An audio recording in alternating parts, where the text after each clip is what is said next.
Mesdames, Messieurs, bonjour et merci d'être encore en direct sur Info TV dans le cadre de votre programme quotidien Espace Miné 10h, 11h52. C'est reparti pour toute une semaine en information. Nous sommes lundi 3 mars 2025. Espace Miné, c'est 3 arrêts majeurs.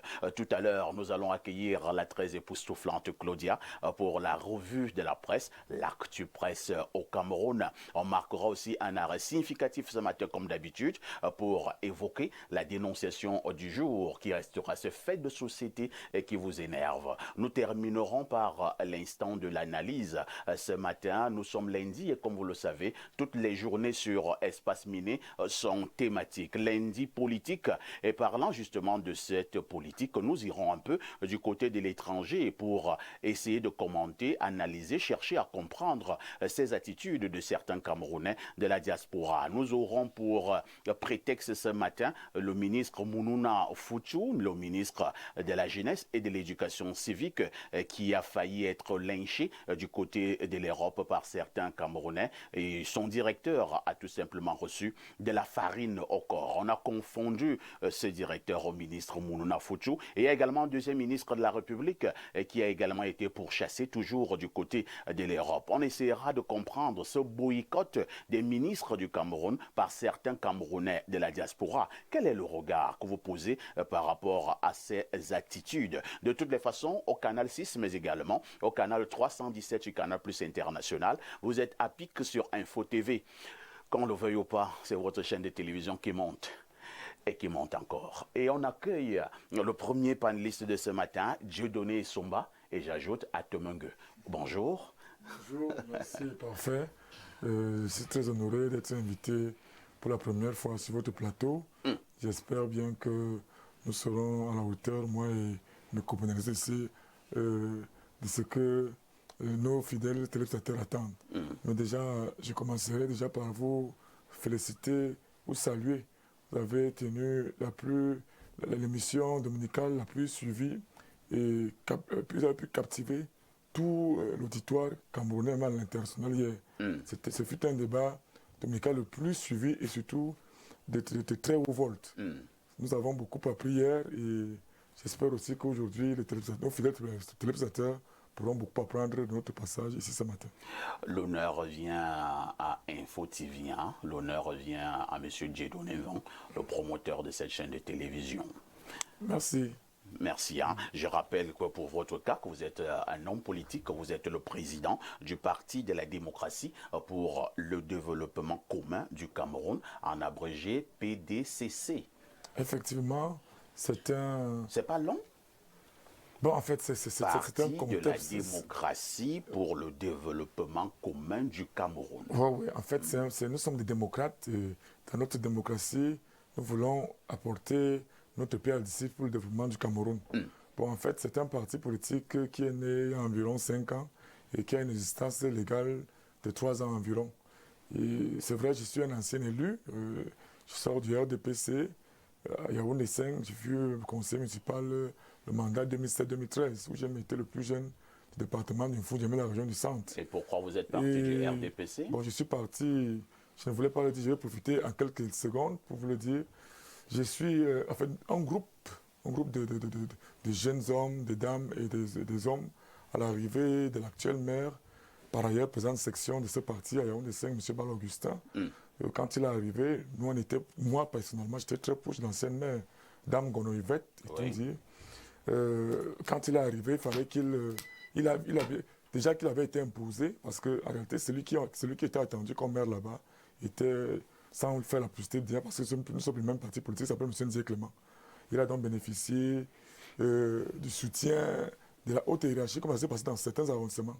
Et lui, quand il est arrivé, M. Bal Augustin, au lieu donc de chercher à nous attirer, nous qui étions ses opposés, nous qui sommes ses adversaires, déjà quelqu'un comme moi, non seulement je suis président de plusieurs associations à Yaoundé 5 et même dans le Fondi, j'avais décidé de le laisser travailler parce qu'il fallait permettre avoir quelque chose pour pouvoir le juger. On s'est dit qu'on le laisse travailler, mais notre distance l'a beaucoup dérangé. Il a commencé à mettre déjà plusieurs jeunes de Yaoundé 5 en prison. Ah bon? Dire que vous êtes comme ça, les jeunes qu'il emploie à la mairie, à longueur de journée, c'est sa propagande. Une fois qu'un jeune essaye d'être opposé, vous êtes comme ça, un matin, soit la gendarmerie vient cogner à votre porte, il a utilisé beaucoup. Moi, j'ai été victime. J'ai fait 1 semaine et demie à Koningui. À cause de cela. Ça, ce sont des méthodes fortes. Hein. Bon, bref, il fallait qu'il s'impose. Parce que vous, jeunes, vous excelliez également dans des comportements que la loi condamne. Bon, en fait, moi, par exemple, j'ai perdu officiellement la section de 3 voies. Oui. Je ne sais pas si ça s'est déjà vu dans une section au Cameroun à l'extérieur. J'avais eu près de 2000 voix. Mais officieusement, j'aurais gagné de plus de 36 voix. Bon, maintenant, il fallait... Et Ngonivet était tellement puissante. Dans cette section, elle a fait 3 mandats de maire, 1 mandat de député. Elle était vraiment sociale. Nous étions... Alors, quand il est arrivé, on ne sait pas quel problème elle avait eu au sommet avec d'autres barons du régime et même du parti. On l'a débuté comme ça pour lui dire que non. Bref, ce n'est pas entendu. Il fallait donc maintenant casser tout ce qui était à côté d'eux. Bon, ça semble long, hein? Oui, bon. Donc, c'est un peu ça. On a donc décidé. C'était un groupe. Nous sommes un groupe. Et les autres avaient donc vu que je peux porter le flambeau de ce parti. Et nous sommes à la conquête, non seulement de la mairie en dessin, mais de plusieurs sièges au Parlement dans le département du Fundi. Merci Dieudonné Somba Tomengue. Pour la toute première fois, vous allez déminer cet espace avec nous. On accueille celui que j'appelle affectueusement souvent le président des révolutionnaires. Il s'agit d'Aimé Cyprien Olinga. Aimé Cyprien, bonjour. Bonjour Parfait ici, bonjour à mes copanélistes, bonjour à vos millions de téléspectateurs. Je voudrais dire un bonjour patriotique à tous les révolutionnaires, à tous les militants et sympathisants de mon parti, le FDR, le Front démocratique révolutionnaire du Cameroun, comme nous l'appelons.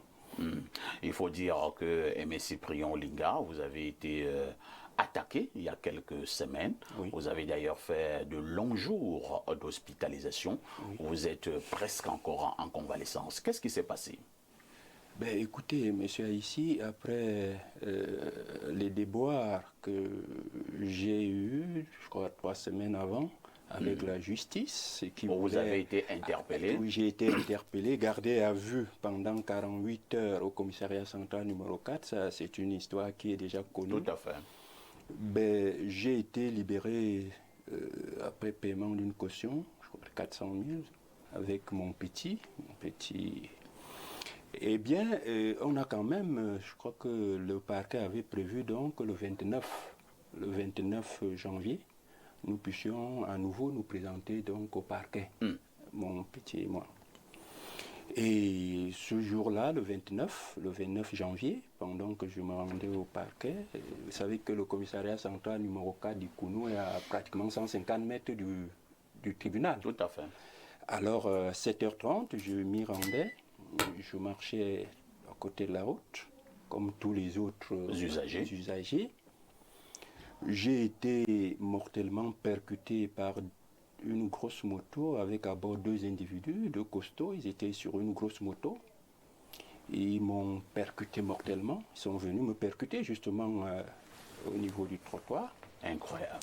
Et je vous assure, c'était d'une violence inouïe. J'ai failli, j'ai eu une côte presque cassée. J'ai eu un genou plus ou moins bousillé et puis beaucoup de blessures. Donc, m'ayant percuté et ayant constaté que les populations accouraient pour venir à votre secours, à mon secours, parce que j'étais tombé, j'étais presque bougé pas. Ils sont allés garer à 100 mètres. Ils ont garé leur moto 100 mètres plus loin. Tous les deux, ils ont regardé. J'ai eu le réflexe de voir simplement qu'ils ont regardé et ils ont vu que je ne me relevais pas. Ils ont cru que j'étais mort sur le champ. Ils ont démarré, ils sont partis. Et je crois que quelques minutes après, ça devenait très compliqué. Et puis, j'ai été transporté dans un établissement hospitalier de la place qui, ma foi, a été gardé aussi confidentiel parce que mes proches avaient peur que si ces gens sont au courant que je ne suis pas mort sur le champ il viendrait peut-être m'achever. Alors, vous soupçonnez quoi? C'est une attaque qui vient de votre affaire ayant trait à la maison qu'on va arracher à votre tuteur, ou alors c'est une attaque qui vient de vos positions ou d'ordre politique?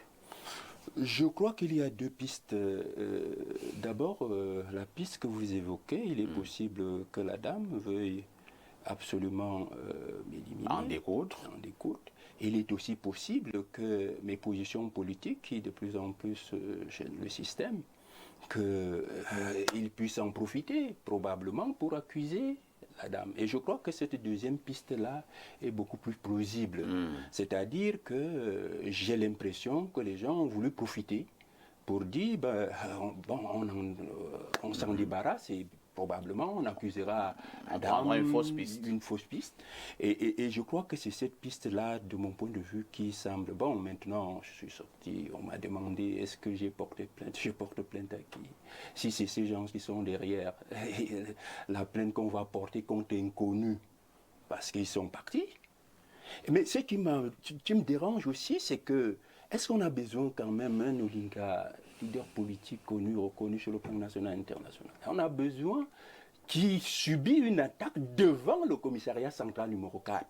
On m'a souvent dit que ce bâtiment-là des caméras a-t-on besoin qu'Odinga porte plainte pour tentative d'assassinat, pour que véritablement une enquête s'ouvre, pour savoir quels sont ces deux individus qui étaient à bord de cette moto et qui ont voulu me liquider, si ce n'est pas les mêmes qui les ont envoyés.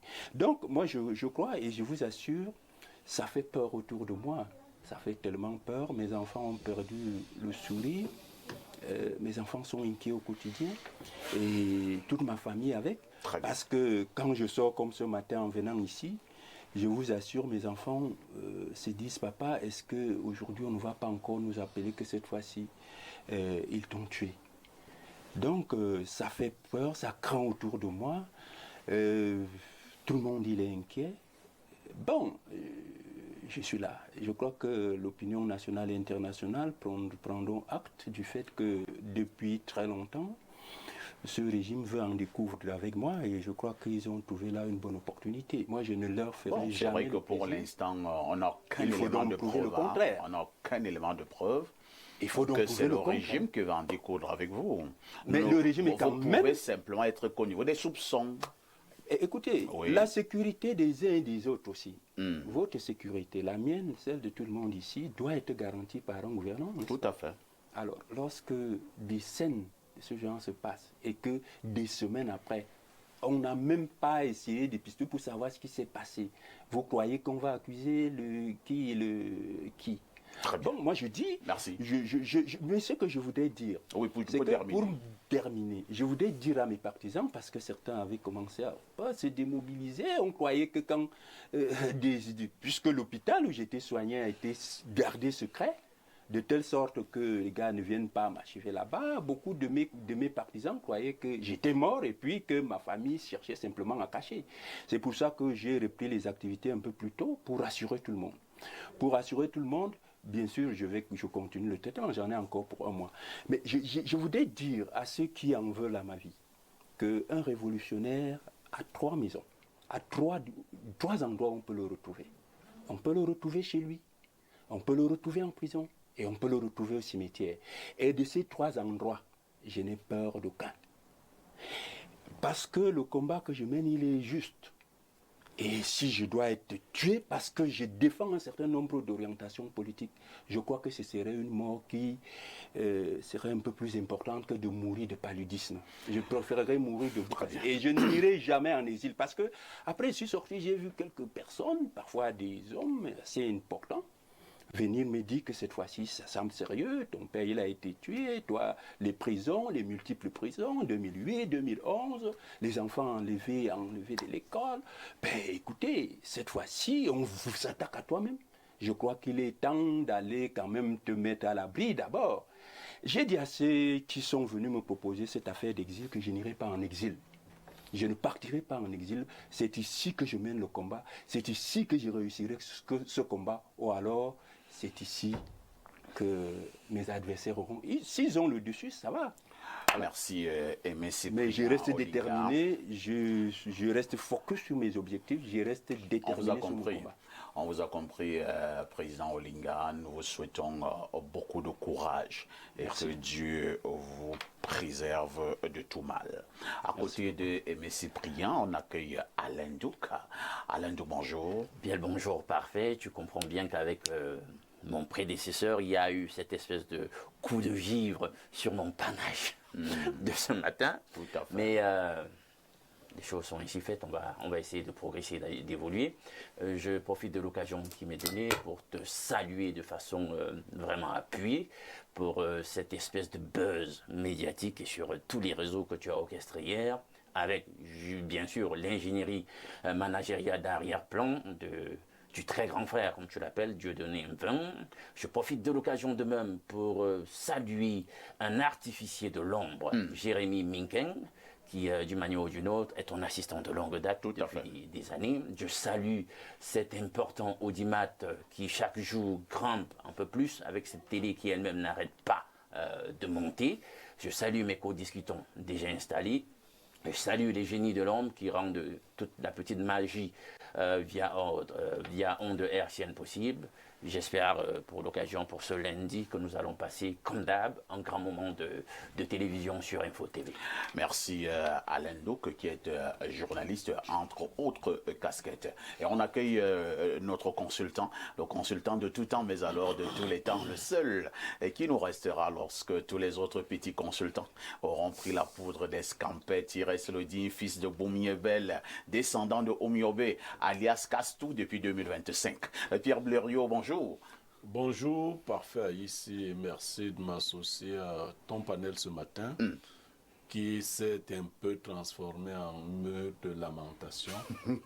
D'abord par l'ancien du RDPC. Tout à fait. Mais aussi des lamentations justifiées de la part du président Olinga.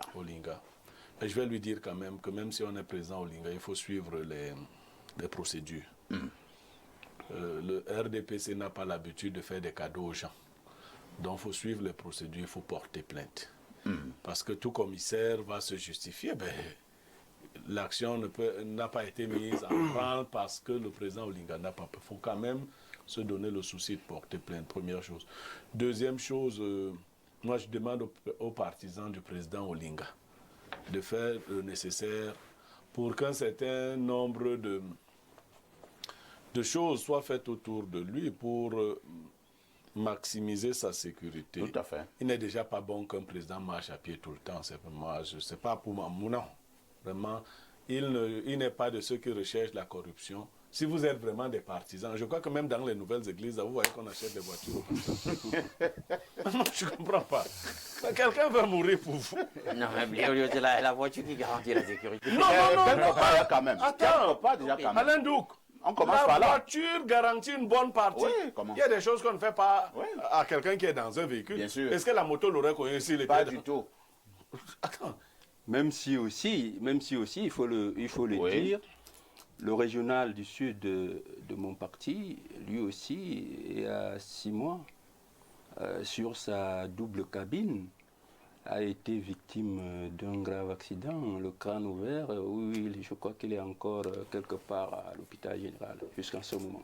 Donc, Un accident peut survenir. Non, Oui, mais bon. parce que quand on est aussi dans Mais cette Depuis démarche... les ports de Jésus, les accidents arrivent. Bon, disons quand même que c'est curieux que c'est quand je le désigne régional du Sud. Finalement, vous voulez voir des non. rapprochements partout. Non, puisque c'est un ancien. Et puis, il avait. C'est 3 mois quand même après avoir été désigné régional. Très bien. Bon, voilà. Parfait. Non, d'abord, vraiment, j'ai fini d'abord avec Pierre Blériot.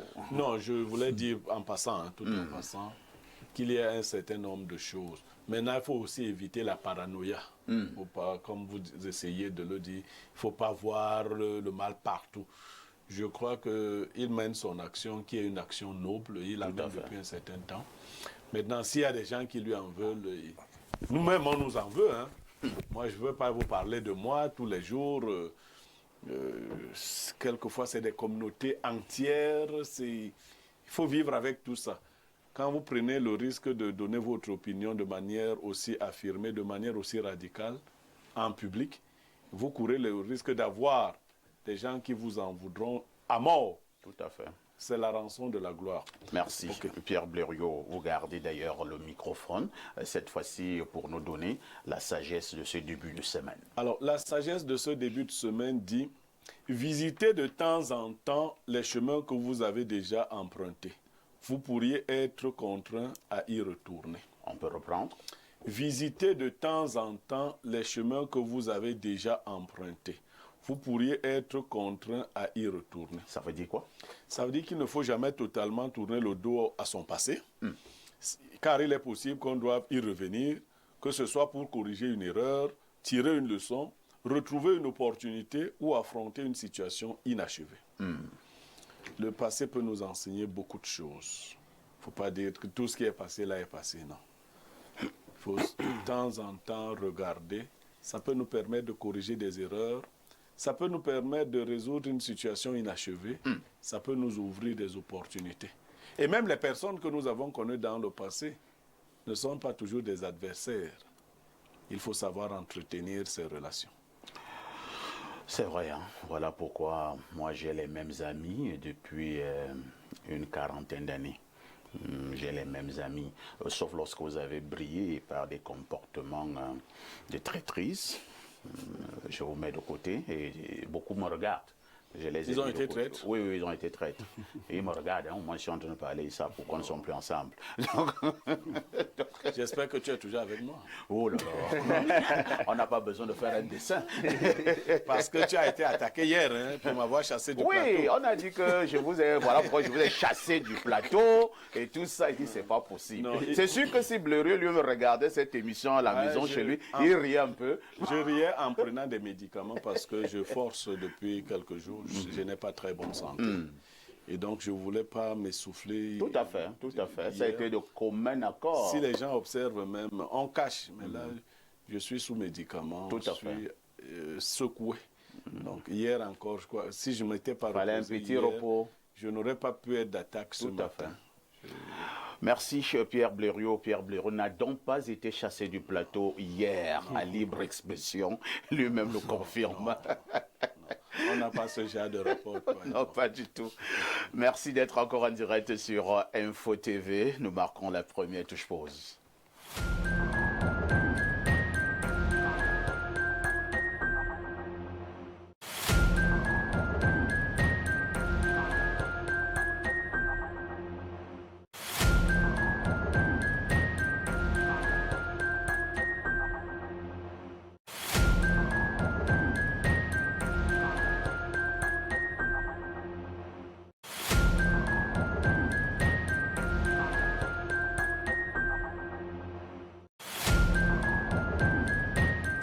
Claudia Ancha, bonjour. Bonjour Papa ici, bonjour à tous nos téléspectateurs d'Espace Mini qui nous retrouvent nombreux ce lundi matin et c'est un plaisir. Vous êtes habillée là comme une jeune fille qui va regarder un match au stade. Ouais. Jolie casquette. Merci. Avec un beau t-shirt. Si, c'est le mois des femmes donc. Ah bon? Le mois des femmes. On commence à se mettre bien là. On commence à se mettre bien. Comment tu as passé le week-end, Claudia? Mon week-end a été super, franchement, avec l'apothéose d'hier. Ah bon? C'était exceptionnel. Très très belle émission parfait ici. Une fois de plus, vous avez réussi à réunir des intellectuels sur ce plateau et ça a été une émission vraiment particulièrement relevée, franchement. Merci beaucoup. Oui, j'attends un gros cadeau de toi. Hein. On en parle en off. Claudia. D'accord. Oui, parfait. Que disent les journaux? Parfait ici. Voici donc les événements qui ont marqué l'actualité au Cameroun ces dernières 24 heures. Caisse nationale de prévoyance sociale. Le trait hebdomadaire La Météo de Dieudonné Veng nous dit ce matin que les comptes 2024 ont été adoptés sous la présidence de Madame Aman Djoda, épouse Mohamedou Bileté. Une session ordinaire du conseil d'administration de la Caisse nationale de prévoyance sociale. C'est ce 28 février tenu à Yaoundé. Le directeur général Noël Alain Olivier Mkoulou Vondor Akame, qui rapportait les points à l'ordre du jour, a reçu les félicitations et autres encouragements des administrateurs pour la qualité du travail abattu au quotidien. La page 3 nous donne davantage d'informations sur cette actualité. Avec le quotidien Info Matin, en lutte contre la vie chère, des ventes promotionnelles pour le Ramadan, lancées ce 28 février à Yaoundé, l'initiative du gouvernement à travers le ministre du Commerce, Luc Magloire Mbargatangana, d'organiser la commercialisation des produits de grande consommation en soutien aux fidèles musulmans se déroule pendant tout le mois de jeûne sur l'ensemble du territoire national. Prenons à présent les nouvelles du Legon et Chari. Dans cette revue de presse, Paul Biya interpelle deux ministres, nous informe Jacques-Blaise Vier ce matin, à la suite des revendications des élus locaux lors de la récente visite du ministre d'État RGPR. Le chef de l'État demande des comptes à Ketcha Cortez et Nganou Djoumessi, apprend-on en page 3. L'actualité en kiosque ce matin, c'est aussi les nouvelles cartes d'identité. Marie-Claire Nana nous dit ce matin que Paul Biya a fixé les règles. Ce qu'il faut savoir, c'est que 2 décrets ont été signés vendredi dernier par le président de la République qui consacrent aussi bien la modernisation et la simplification du processus que la sécurisation des différentes pièces produites par les instances habilitées. Les textes détaillés également les caractéristiques techniques de la CNI, des autres titres identitaires, carte de séjour, carte de résident, carte de réfugié, carte professionnelle de police et carte nationale d'invalidité. La page 3 et 9 nous renseignent davantage sur cette actualité. L'économie quotidienne de Thierry Ekouti nous présente ce matin ces projets de mobilité urbaine qui font du surplace depuis des années, à l'exemple des villes de Douala et Yaoundé. Ils ont été annoncés pour la plupart il y a un peu plus de 10 ans pour améliorer le transport en commun sur le terrain. La matérialisation tarde à se concrétiser. Le ministre de l'Habitat et du Développement urbain et les maires de ville sont pointés du doigt. Parlons d'autre chose dans cette revue de presse, plus précisément de guerre de décolonisation avec l'indépendant. On apprend que la manipulation et la récupération de l'histoire de la lutte nationaliste de l'UPC pour l'indépendance du Cameroun, volée de bois vert, nous apprend Max Pandio ce matin. On poursuit également avec cette actualité. On parle cette fois-ci de Ndé Toumaza avec la nouvelle expression témoignage d'outre-mer à lire en page 3 ce matin.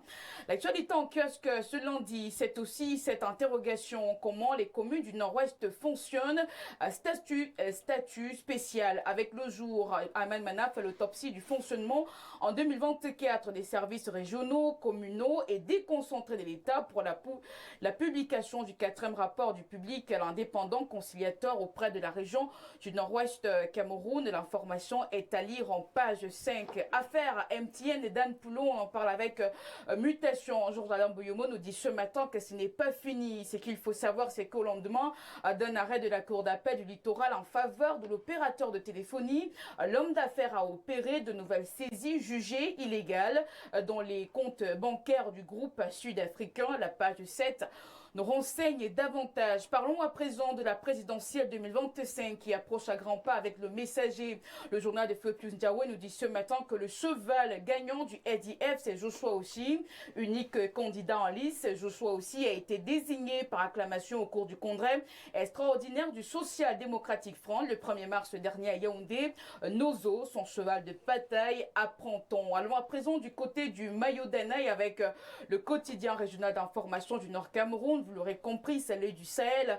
Guy Gatama nous fait part de la vive polémique autour du soutien de l'État aux élèves sinistrés. La page 3 nous renseigne davantage sur cette actualité. Pour clôturer cette revue de presse, le Zénith Flash Ndjomo nous propose 3 actualités ce matin. Tout d'abord, en petite tribune, église de Revel, on apprend que la répression a commencé. Et puis, du côté du Djellobom, l'hôpital de Sambelima perd sa révérence. Ce qu'il faut savoir, sa référence, autant pour moi, ce qu'il faut savoir, c'est qu'ayant suscité de grands espoirs lors de son installation en 2021, j'y arrive, le directeur de cette formation sanitaire en a malheureusement fait un business personnel où règne trafic d'enflux influence, affairisme et même tribalisme. L'insalubrité observée au sein des infrastructures laisse pantois de nombreux personnels qui vont même jusqu'à dénoncer les multiples guéguerres ayant poussé certains des leurs à partir précocement de ces structures censées pourtant faire la fierté du département d'origine du chef de l'État. Décidément, le paradoxe du pays organisateur est une triste réalité. Et puis enfin, affaire Fekavoulé, l'exécutif de Bello-Bourdaine à nouveau débouté par faillite. Merci Claudia. Fekavoulé, je pense que nous allons également marquer un arrêt là-bas dans les prochains jours pour savoir exactement ce qui ne va pas. Aujourd'hui, c'est lui le président, demain, ce n'est pas lui le président. Non, c'est Serge Abouem. Non, demain, ce n'est plus Serge Abouem. Bon, on va un peu essayer d'enquêter de ce côté pour donner la bonne information à nos millions de téléspectateurs à travers le monde. Exactement. Claudia, oui, parfait. nous nous disons à demain 10h. À demain 10h, bonne suite d'émission. Et puis parfait ici, Oui. Le 8 mars, qu'est-ce que vous avez prévu pour moi? Je suis quand même la seule femme sur ce plateau. Je suis quand même Le 8 mars, Claudia, oui. je te promets un verre arrosé. Tu préfères quoi, du whisky dur ou alors du Baileys? Je préfère le Baileys. Le Baileys. Oui. Après avoir bu ce Baileys, je te promets également une surprise. C'est un repas Il rituel. faudra être juste un peu courageuse, ça va aller. N'ayez pas peur. Vous pouvez seulement se terminer comme ça. Ok. Ah bon? Tu dis parfait, n'est pas sérieux. Il n'est jamais sérieux. Claudia, Oui, parfait. n'oublie jamais le conseil. Petite Claudia, tout ce qui brille n'est pas or. Ma petite reste très très prudente. À tout de suite pour la suite.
La dénonciation proprement dite, nous allons tout simplement adresser nos condoléances à la famille du journaliste Jean-Paul Olomon. C'était le directeur de publication du journal L'Événement.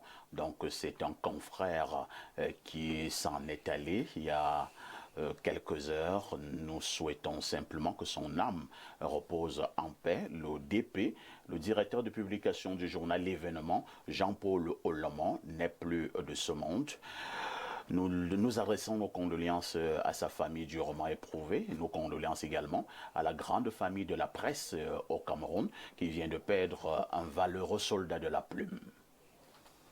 Pour rester toujours au niveau de ce couloir de la tristesse, nous serons également de tout cœur avec la grande famille Yanda du côté de Mvungue, plus précisément à Kunganga, qui a perdu également leur belle-fille. C'était vendredi dernier. Elle s'appelait Mokui Shingele Marguerite Valérie. C'est Madame Djou Owona. Donc Madame Djou Owona, née Mokui Shingele Marguerite Valérie, elle également n'est plus de ce monde. Ça, ce sont des photos. Il y a quelques jours seulement du côté de Kribi. Elle était à Kribi avec son époux. Elle est morte de suite d'un accouchement à l'hôpital, un problème de césarienne. Donc nous adressons nos condoléances à son époux. C'est un jeune garçon, Monsieur Djou Owona, beaucoup de courage. Nous adressons également nos condoléances à la famille de Mokui Shingele Marguerite Valérie du côté de Metet. Pierre Blériot, nous sommes allés douter cette jeune dame il y a pratiquement 7 mois et j'étais de la partie. On est allé la doter chez elle au village du côté de Metet. Et le mariage civil a également suivi. Le week-end qui venait, c'était le mariage religieux ici à Yaoundé. Très joli mariage, très bon mariage. 7 mois plus tard, elle n'est plus de ce monde. Et vous voyez que elle est à Kribila il y a quelques jours avec son époux. Elle était déjà presque à terme. Donc, on l'a opéré. C'était des jumeaux. Pour l'instant, les jumeaux sont en vie. Mais la maman, elle a laissé les plumes. Beaucoup de courage à son époux, Monsieur Djou Owona. Oui, mais déjà, mes condoléances à la famille du DP que je connaissais particulièrement. Il m'écrivait chaque fois, il m'envoyait ses unes. Vous dites avoir doté cette femme il y a 7 mois. Exactement. Et elle vient d'accoucher, elle est morte des suites de césarienne. Ouais. Je ne vais pas être oiseau de mauvaise ou rabat-joie. Je crois qu'il y a eu une grosse erreur dans votre dot. On ne dote pas une femme enceinte. Ça, c'est ce que je peux vous dire de coup là. Et vous l'avez dotée avec 2 enfants dans le ventre. Je le sais d'expérience. Hein. J'ai vu les gens manger les femmes enceintes. C'est interdit chez nous. Je ne sais pas comment vous avez... Il y a des femmes qui disent, comme les femmes, quand la période de la dot arrive, elles ne veulent plus repousser.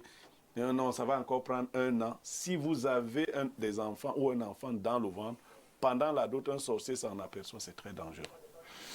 Je ne veux pas dire que c'est l'unique piste. Tout à fait. Mais on ne dote, chez nous, autres pistes. On ne dote pas du tout les femmes enceintes. Je vous assure. Bon, elle est morte à la fleur de l'âge. Beaucoup de courage à son époux. Que vous connaissez d'ailleurs, puisque quand il s'est marié, il est venu vous laisser un ticket d'invitation. C'est un petit cousin du côté de Kulunganga, du côté de... Oh là là, maintenant je vois... Un petit garçon, il est brun. Non, je vois... Et légèrement costaud. Voilà. Je vois très bien. Il est venu vous laisser un ticket d'invitation. Je vois très bien de qui il s'agit. Tout à fait. Il fait aussi dans l'énergie électrique. C'est lui. Oui, c'est lui.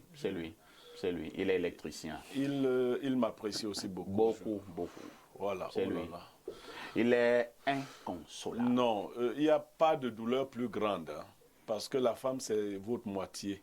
Et dans ces conditions, un jeune qui prend le courage d'aller doter sa femme et tout le reste, mais qu'il se console déjà de la vie des enfants. Ouais. Parce que la catastrophe totale aurait été qu'il perde à la fois la femme et les enfants. Il va reprojeter son amour total sur ses enfants. Et Dieu va apaiser son âme.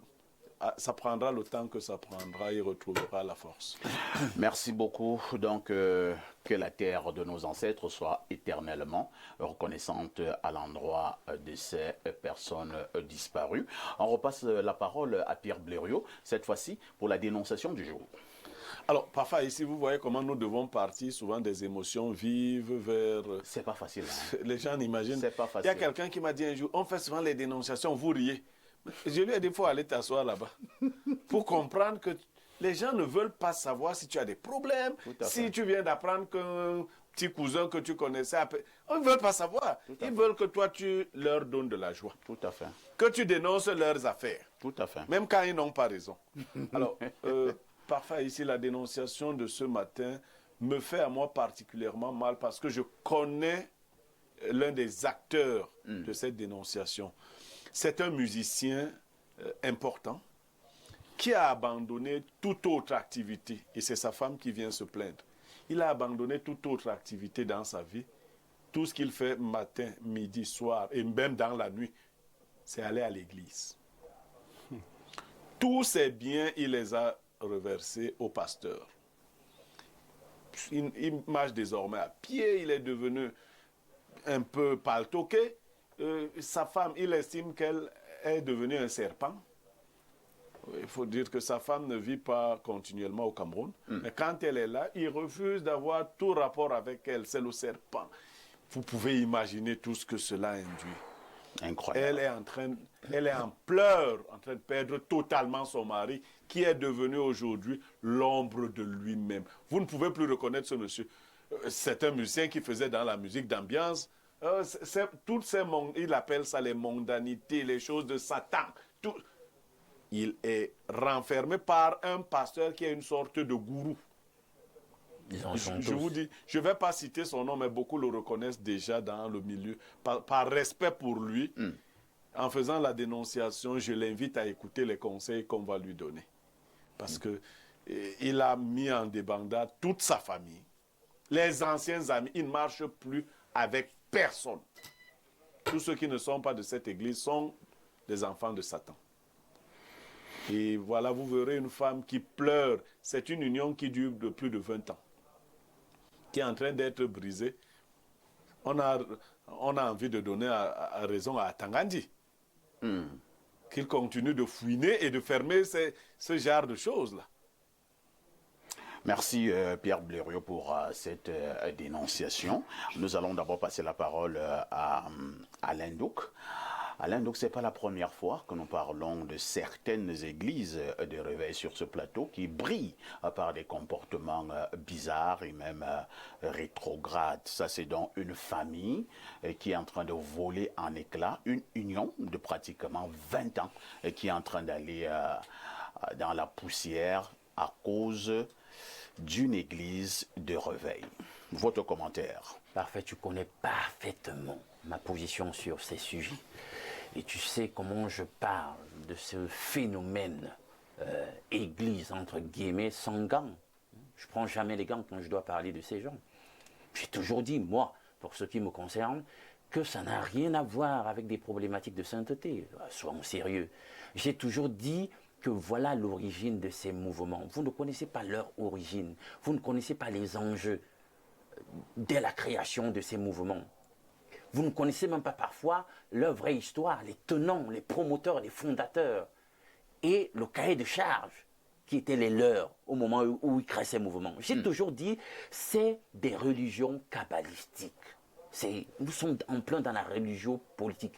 L'enjeu, c'est la manipulation de masse, la prise de contrôle, le conditionnement mental. Je l'ai toujours dit. Et on va vous siphonner énergétiquement, et on le voit. Quand Blériot dit, il est devenu l'orque humaine, mais bien sûr, c'est ça l'enjeu. On le siphonne financièrement, parce que justement, vous le savez, la Kabbale, elle est ancrée sur le matérialisme franc-maçonnique. Vous le savez, l'enjeu, c'est l'argent. On vous manipule justement pour prendre tous les aspects de votre vie en contrôle, et vous prendre tout ce que vous avez pour le bien-être matériel du gourou. C'est ça l'enjeu. Donc, il ne peut pas en être autrement. Et voilà comment il passe le temps au travers de cette immoralité qu'on a laissé prospérer, cette imposture. Ils prennent le contrôle des vies, ils prennent le contrôle des ménages, ils prennent le contrôle des consciences. Et voilà, à cela s'ajoute même le vacarme sempiternel qui nous impose dans les quartiers, etc. Tout ce tohu-bohu, voilà, ce carcan. Et, vous connaissez le petit enfer qu'on vit souvent avec ces entités. Donc, la semaine passée, il était encore question. Il voulait lancer la pierre comme ça au sous-préfet de Yaoundé-Capien pour dire, oh, écoute, non, pourquoi il fait ça? Non, j'ai bien dit ici qu'il était en droit de le faire. Il y a trop de désordre là-bas. Hein? C'est de la sorcellerie, mais sous l'étiquette de l'agrément de l'État. Moi, je dis ça comme ça. Venez me taper. Donc, vraiment, c'est regrettable. C'est regrettable ce qui est en train de se passer. Mais madame, il faut un sursaut. Faites quelque chose pour sauver votre mari des griffes du démon.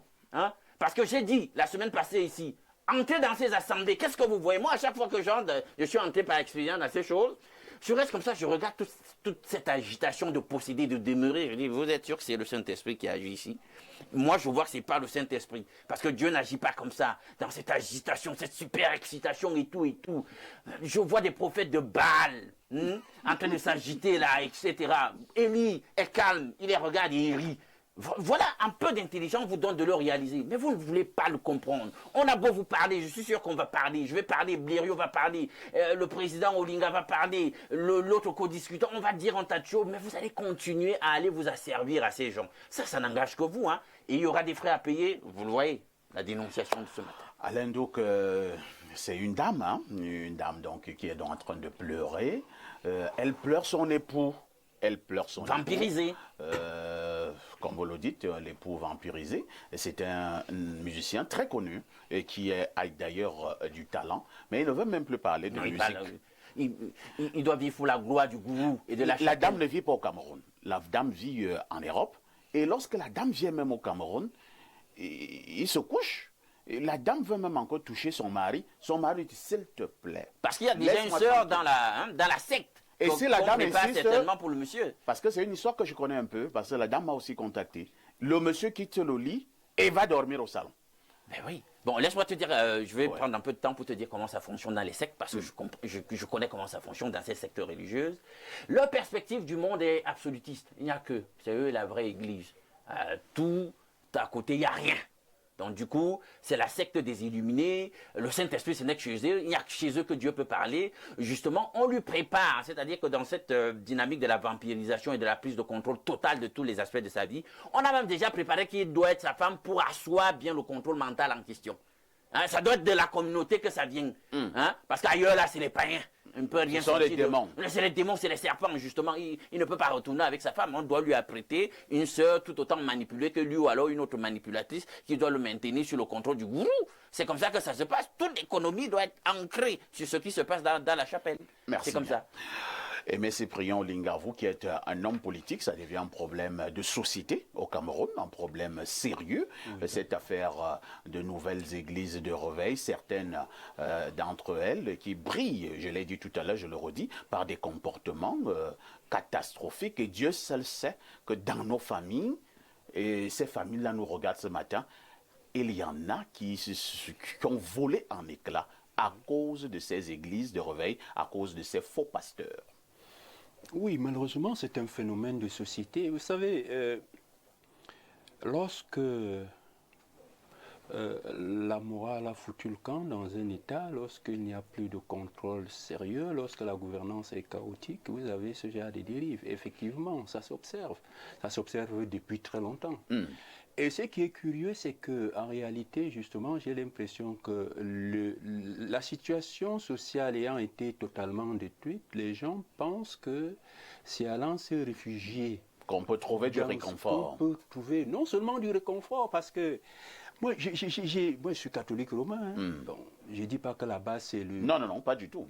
Mais je dis, on nous a quand même appris, moi j'ai enseigné ces saintes écritures-là, que vous allez sonder les esprits. C'est-à-dire qu'il faut quand même que les Camerounais soient minimalement intelligents.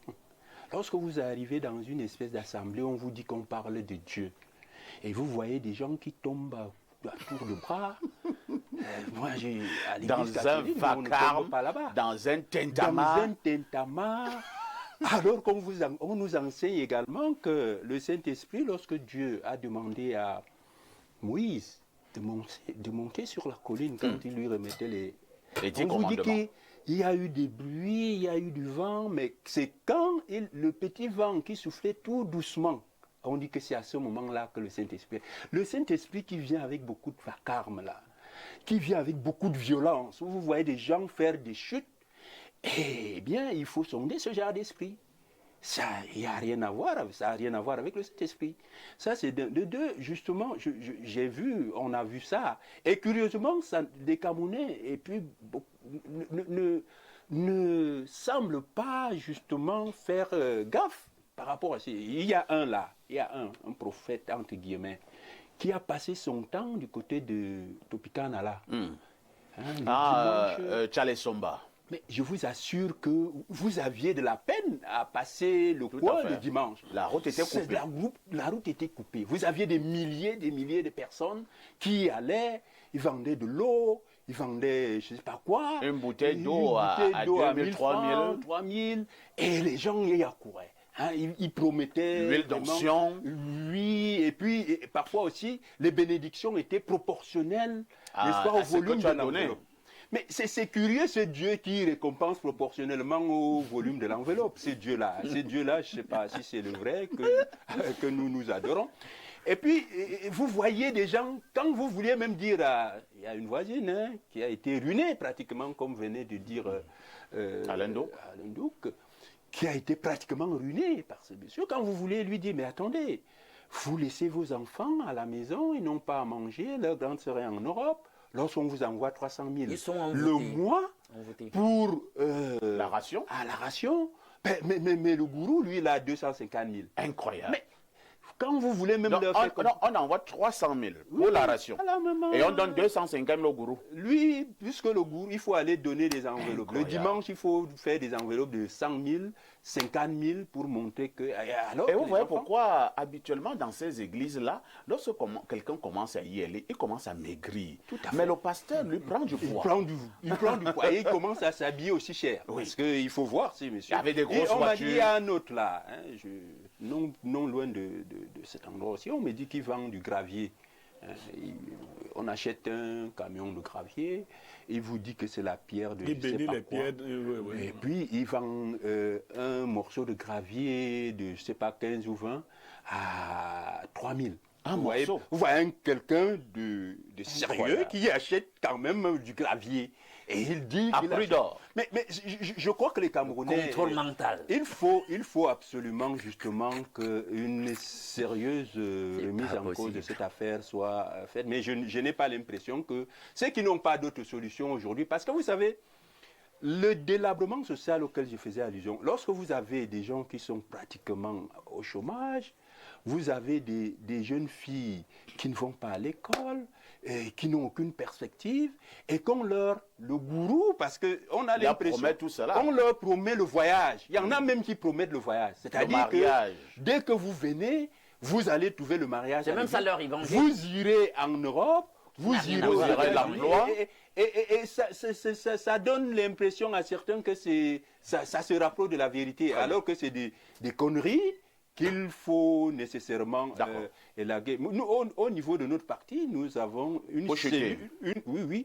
Moi, justement, par rapport à ce phénomène, le FDR a mis en place, j'ai d'ailleurs un conseiller qui a été étudié, lui, qui est apôtre, et qui est chargé du suivi du culte. C'est-à-dire que si nous arrivons au pouvoir, il va falloir revisiter tous ces endroits où on parle de Dieu. Et là où c'est de la manipulation, comme on dit, justement, les révolutionnaires, nous n'allons pas transiger. Je vous assure, on fermera lorsqu'on se rend compte que c'est des gourous qui extorquent de l'argent, qui promettent l'Europe et tout ça. Il faut enseigner Dieu. Le Christ n'a jamais dit à ces gens, je vais vous envoyer, je vais vous rendre riches. Le Christ ne l'a jamais dit. Vous allez Mais voyager. ces pasteurs qui promettent monts et merveilles, qui Très bien, promettent c'est compris. le paradis sur terre, ce sont des faux pasteurs. Et je suis d'accord avec Alain qui a parlé des prophètes de Baal. C'est même des faux prophètes et c'est des prophètes de Baal, effectivement. Dieudonné Somba Atomengue, c'est donc une dame qui est en détresse, une dame qui pleure. Elle pleure son amour, elle pleure son mari, elle ne sait plus à quel sens se vouer. Est-ce qu'il y a un conseil que nous pouvons donner à cette dame au moment où elle est en train de perdre son époux? Non, le conseil que je donnerais, c'est vrai, je terminerai par elle, c'est là à tous les Camerounais. D'accord. Parce que le phénomène d'église, de réveil, c'est pas seulement à Yaoundé. Quand vous allez même dans le septentrion du Cameroun, presque à moins de 10 mètres, soit c'est une église de réveil, soit c'est d'autres confessions religieuses. Moi, je pense que c'est beaucoup plus la paresse. C'est la paresse qui amène beaucoup de gens à soit du jour au lendemain, il dit qu'il est devenu pasteur, d'autres deviennent des marabouts. Et puis ça fait que ça ternit l'image. Parce qu'en réalité, ces églises de réveil, ils sont issus d'abord, c'était des gars qui sont rebellés d'abord de l'église catholique. Ensuite, c'est ce qui avait donné l'église presbytérienne. Et c'est progressif. Il y a plusieurs démembrements. C'est un démembrement en réalité. Et dans ce secteur, ce qui dérange, c'est que la grande majorité, comme nous voyons, qui pullulent dans nos rues, c'est des féticheurs en réalité. Et ça ternit l'image. Moi, personnellement, je suis, disons, pentecôtiste. Et il faut seulement avoir un bon sens de discernement. Pour connaître quand tu y vas, tu vas constater qu'il y a beaucoup de cinéma. C'est-à-dire, comment est-ce que quelqu'un, pour qu'il prie, il faut seulement qu'il commence à... Il faudrait qu'il entre en transe. Il faut qu'il commence à aboyer. Il faudrait quelqu'un devant, il dit seulement, tu vas voyager. Est-ce que quelque part l'écrit, Dieu m'a demandé aux gens de travailler dur. Il n'y a nulle part écrit dans la Bible que tu seras ici et puis on va te bénir. Non, il faut travailler dur. Moi, je pense que la paresse d'une chose. Et d'autre part, il est très important que le ministre Tanganji, c'est l'une des choses que moi j'apprécie. Donc sur ce coup-là, on peut dire bravo au ministre Atangani. Il faut assainir parce que nous constatons quand même que c'est de trop. Moi, je suis par exemple chef de bloc. Dans mon petit bloc à Essos là, un petit bloc de mobile Essos, chapelle Essos, il y a plus de 30 églises. Bon, et puis les gars font du vacarme. Parfois moi-même, j'entre un peu pour voir un peu. C'est-à-dire pour être un peu curieux, pour voir. Tu ne fais pas 10 minutes pour comprendre qu'ici, mais parfois. C'est du cinéma. C'est du cinéma. Et quand tu fais aussi notre réflexion, comment je suis à Essos, on appelle Essos le quartier de la joie à Yaoundé. Tu fais aussi un peu. Est-ce que entre laisser ces églises et laisser les bars, les snack bars, qu'on connaît. Ça, c'est l'argument que certains pasteurs donnent souvent. Et on connaît ce qui se passe dans ces bars et tout ça. Bon, on s'est dit, bon, peut-être que si au moins dans ces églises, les gens. Parce que quand même, pour certains, quand ils sont dedans, ils sont un peu disciplinés. Tu ne les vois pas trop vagabonder, tu ne les vois pas. Bon. Moi, il faudrait que l'administration essaie de voir comment assainir pour que véritablement ceux qui. Parce que pour être pasteur, c'était un cursus théologique et autres. Il y a du bon grain, mais la paresse. Est-ce qu'il y a encore de l'espoir pour cette jeune dame? Bon, pour cette jeune dame, moi, je vais dire qu'à un moment donné, la vie me mettait un combat. Elle connaît son mari. Elle va trouver une technique avec violence. Parce que la vie, comme je disais, la vie... Donc il faut un peu de violence. Il faut la violence. Même dans la Bible, on a dit qu'il y a certains esprits qu'il faut chasser avec violence. Hein. Il faut de la violence. Et avec du gêne. Bon, pour reprendre un peu ce qu'a dit tout à l'heure le président Olinga, le zèle ou la foi, chacun exprime sa foi à divers degrés. Même dans la Bible, c'est écrit. Hein, tous les disciples n'avaient pas le même degré de manifestation de leur foi ou du zèle en la croyance à Dieu. Mais pour revenir que c'est davantage, c'est lorsque l'État assainira davantage qu'on pourra déceler ce qui sont des féticheurs. Pierre Blériot, Niamek, vous le disiez tout à l'heure, quelqu'un qui est donc allé dans une église de réveil, comme ce musicien camerounais, célèbre musicien camerounais, qui à l'époque avait des voitures. Il n'a plus une seule voiture depuis qu'il est allé à l'église. À l'époque, il s'habillait très bien, il ne s'habille plus bien. À l'époque, il avait beaucoup d'argent. Maintenant, il n'en a plus. Ce qu'il a comme argent, il donne à l'église. À l'époque, il entretenait de très bons rapports intimes avec sa femme. Maintenant, il a arrêté tout. Je me limite à ce niveau. Alors, est-ce que quelqu'un n'a pas un esprit de discernement pour comprendre que non, ça, ce n'est plus Dieu. Je suis déjà chez le diable. Non, non. Je crois que nous prenons la chose par le mauvais bout. J'entends des gens dire le discernement, non. Ces gens ont des capacités extraordinaires de vous assujettir. Si vous entrez dans leur milieu et que vous n'êtes pas naturellement quelqu'un de fort, ils vont vous soumettre. C'est plus fort que des drogues. Et l'humanité n'est pas constituée en majorité de leaders, des gens éclairés, non. Observez un peu, par exemple, sur Facebook. Quand un premier commentaire est négatif, les autres vont aller dans ce sens. Le suivisme. Les êtres humains sont comme ça. Quand vous les retrouvez dans certaines de ces confessions religieuses, vous vous demandez si eux-mêmes se mettent en scène comme dans du théâtre ou ils subissent. Parce qu'il y a quand même des choses qui sont hors de l'entendement d'un être normal. Mais ils ne sont plus capables eux-mêmes de maîtriser ce qui se passe autour d'eux. C'est là que l'État doit intervenir. L'État doit infiltrer tous les mouvements religieux, tous les mouvements. Ah bon? Oui, pour en dépister les pratiques qui sont contraires à la fois aux bonnes mœurs, mais aussi à la liberté des individus. Les pratiques qui se rapprochent de la magie. C'est-à-dire que l'État envoie des gens. Moi, je suis allé un jour avec un ami un dimanche, il m'a dit, accompagne-moi quelque part. Il dit dans une église. J'ai dit, oh, moi je ne vais pas souvent à l'église. Il dit non, accompagne-moi. Nous sommes allés, il allait prendre sa part d'argent chez le pasteur de l'église. Et quand nous arrivions, le pasteur était en train de recueillir les dons. Il y avait le panier de 5 000, le panier de 10 000. Bon, on m'a dit qu'il avait interdit les paniers de 2 000. Il dit que son église n'est plus à ce niveau-là. Incroyable. Et donc, les deux paniers qui étaient de grands paniers étaient pleins et on appuyait l'argent. Les 2 paniers de 5 000 et 10 000. 10 000. On commençait à appuyer là parce que l'argent tombait. Débordait.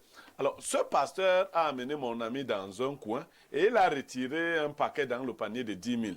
Il lui a donné. Je demande à mon ami, mais est-ce que ce n'est pas l'argent béni?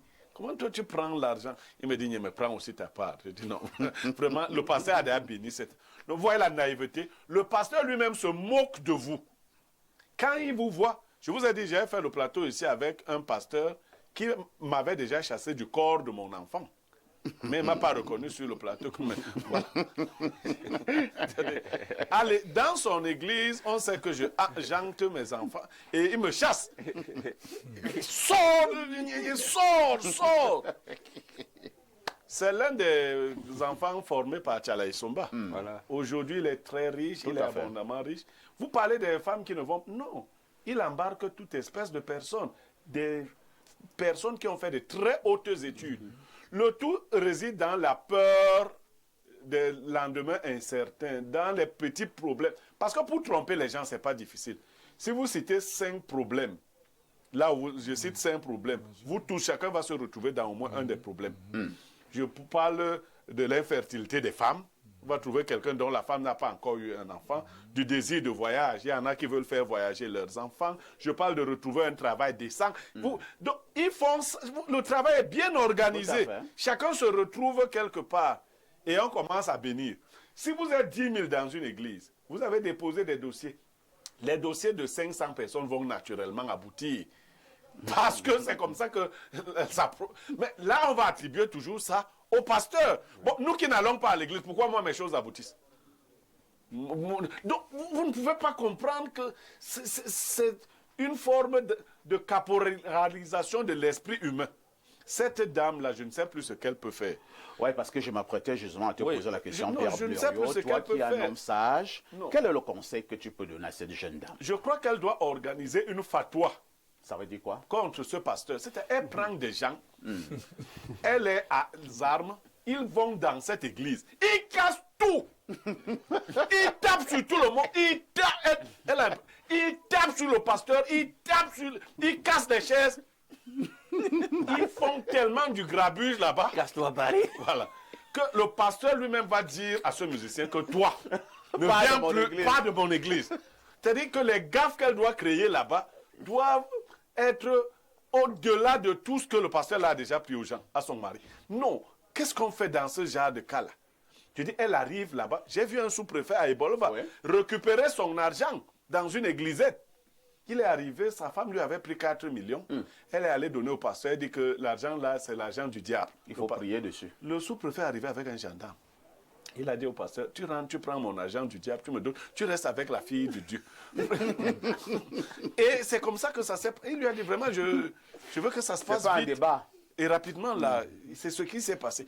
Donc, madame, organise-toi, tu prends des voyous, vous entrez dans cette affaire, vous saccagez tout. Vous bastonnez le pasteur là. Vous lui dites que nous sommes là pour tel. Après votre passage, il va lui dire de rentrer à la maison. Merci Blériot. Nous allons lire les nombreux messages de téléspectateurs. Ça, c'est un message qui vient du plus 353. Pierre Blériot, il s'agit là de l'Irlande. Oh là là. C'est l'Irlande. Que dit le téléspectateur de l'Irlande? Un lavage de cerveau pas possible. C'est les vous. Autre message ce lundi matin. Bonjour Monsieur Parfait ici et à tout votre panel. Bonjour également à la Claudia. Mais je ne suis pas content de son habillement ce matin. Je pense qu'il faut...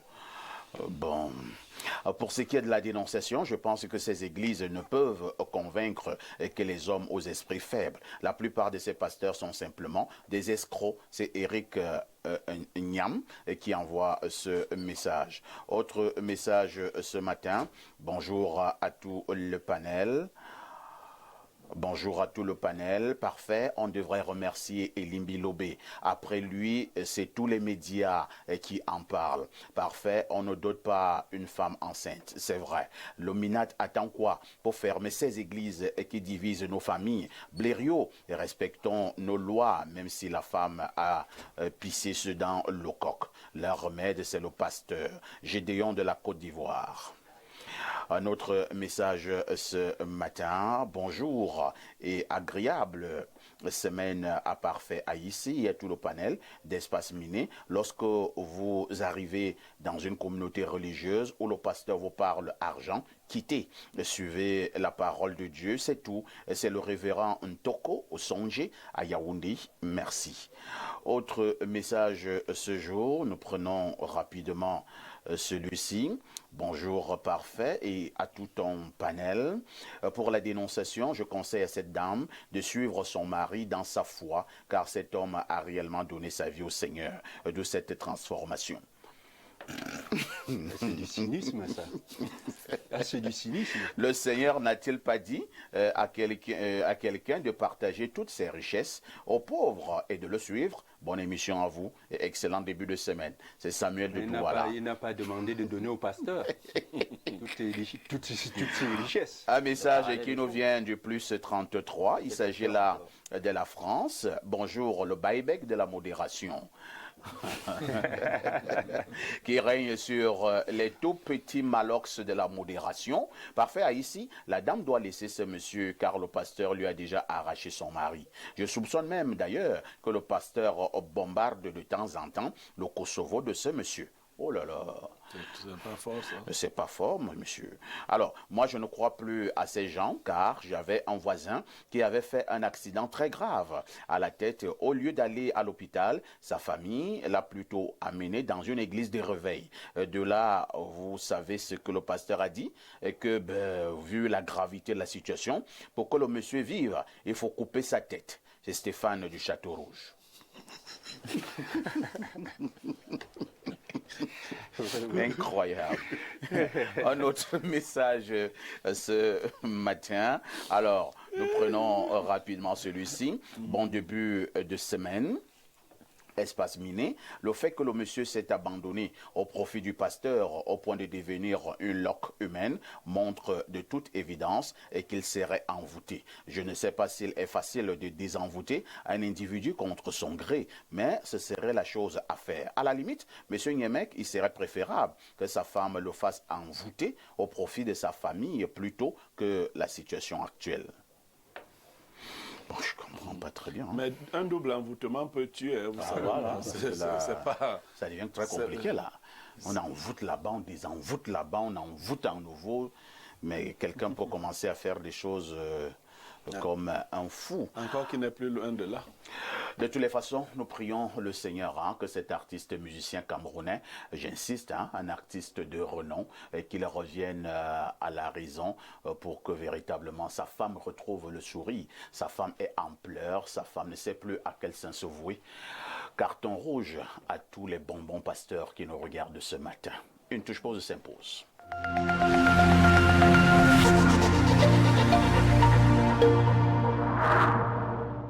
Vous aimez quand c'est chaud et généreux? Dis-moi tout. Canal+ met du piment dans votre télé. Réabonnez-vous pour profiter d'une offre brûlante avec toutes les chaînes offertes pendant 15 jours. Regardez. Goûtez aux nouvelles émissions et séries épicées comme on aime. Ouais, ça donne chaud. C'est gagné! Qui aime les akara ne doit pas avoir peur du piment. Attention, intrigue tout feu tout flamme. Je vais vous régaler ce soir. Vibrez devant les films les plus chauds du moment. Et vivez des ambiances bouillantes dans vos matchs tant attendus.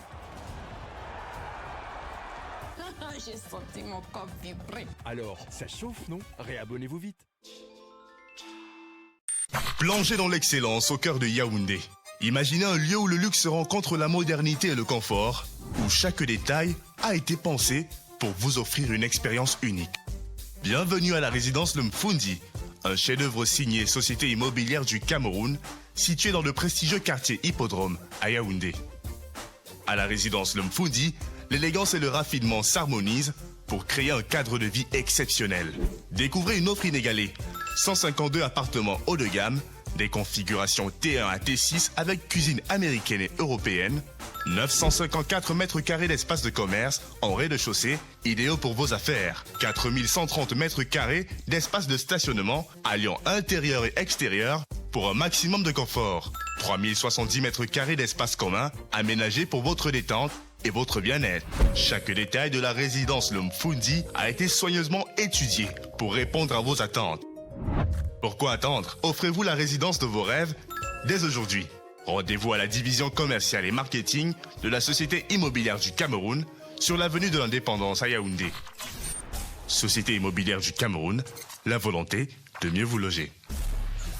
Vous rêvez d'un cadre idéal pour vos séjours à Yaoundé? Une seule adresse, Safari Hotel. Safari Hotel offre 40 chambres VIP et des suites et appartements ultra modernes. Le Safari Hotel, c'est aussi un bar-restaurant ultra chic, véritable carte postale, propice et discret pour vos moments de détente. Avec un parking avant et arrière sous vidéosurveillance et un groupe électrogène qui vous met à l'abri des coupures intempestives d'électricité. Le Safari Hotel dispose également des salles de banquet de 400-500 places, de conférences d'une capacité de 150 places, ainsi qu'un service traiteur pour vos événements. Votre hôtel 3 étoiles situé au quartier Sam dans le 3e arrondissement de la capitale, entre la SCDP et Garantie Express, est à 5 minutes du centre-ville.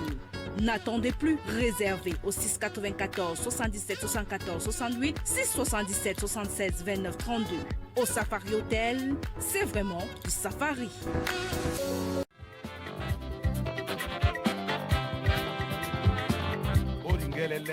Pour tous vos événements administratifs, campagnes de communication, concerts géants, meetings politiques, cérémonies de mariage, une seule adresse. Pro Sound and Light Cameroun. Pro Sound and Light Cameroun met à votre disposition une sonorisation high-tech, piano, console de mixage, ampli, micro HF et ce n'est pas tout. Pro Sound and Light Cameroun, c'est aussi le rendez-vous avec l'écho des haut-parleurs pouvant couvrir des lieux de 500 à 5000 personnes. Briller avec un système de lumière intelligente sur des podiums modulables. Pro Sound and Light Cameroun est situé à Olembe, Dubai City. Contact 654 85 81 03 673 58 07 62. Pro Sound and Light Cameroun, animez vos événements avec le bon matériel.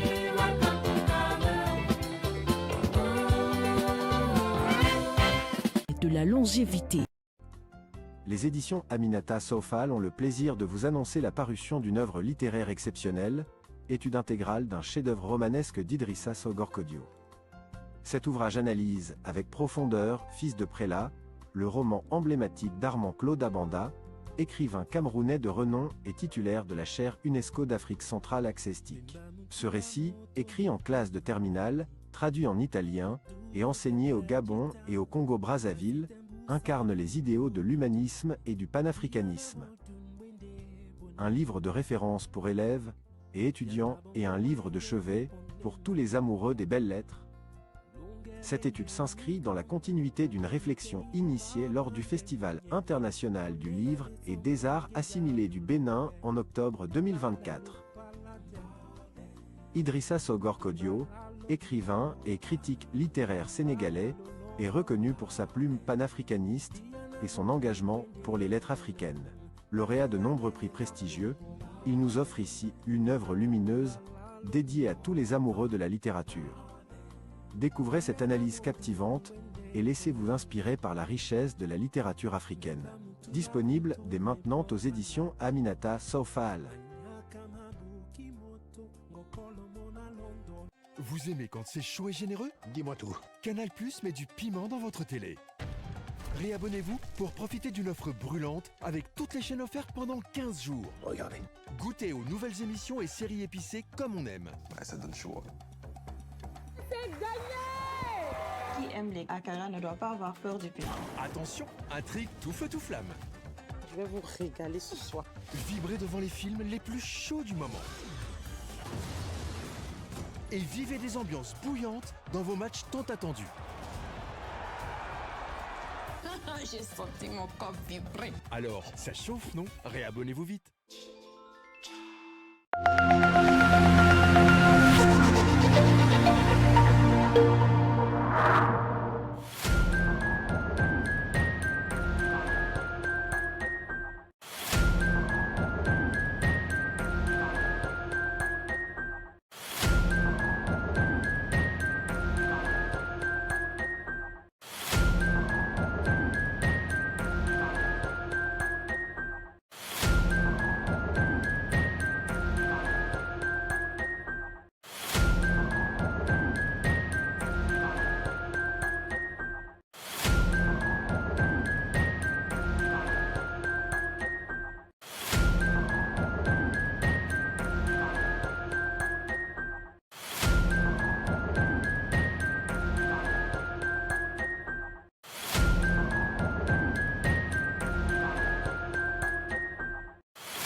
retour sur ce plateau d'Espace Miné. Si vous nous retrouvez à l'instant, vous avez fait le meilleur choix.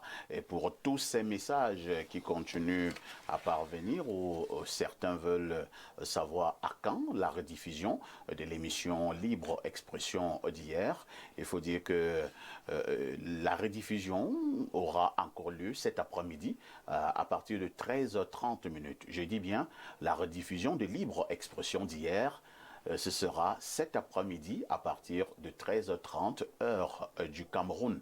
Ce matin, nous vous le disions en ouverture, nous marquons un arrêt pour questionner, pour commenter, pour analyser cette autre situation. Il s'agit de certains ministres du Cameroun qui viennent d'être agressés du côté de l'Europe. Nous avons pris le cas du ministre de la Jeunesse et de l'Éducation civique, Mounouna Fouchou, qui a d'ailleurs été confondu par un de ses collaborateurs. Les images sont devenu presque viral au niveau des réseaux sociaux, où ce collaborateur a tout simplement subi les foudres de la farine, cette farine qu'on a jetée sur lui. On pensait que c'était le ministre Mounouna Fouchou. On a également cette autre information d'un autre ministre qui a également été agressé du côté de la Belgique. C'était également hier par des Camerounais. Il faut bien signaler que ces ministres de la République sont agressés par des Camerounais, par certains Camerounais vivant du côté de l'Europe. Je commence par le président M. Cyprien Olinga. En tant qu'homme politique,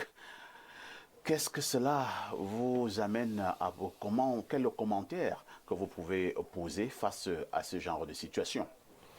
Je dois dire que je suis inquiet par la dynamique, si vous voulez, la tournure que prennent les activités politiques au Cameroun et par les Camerounais.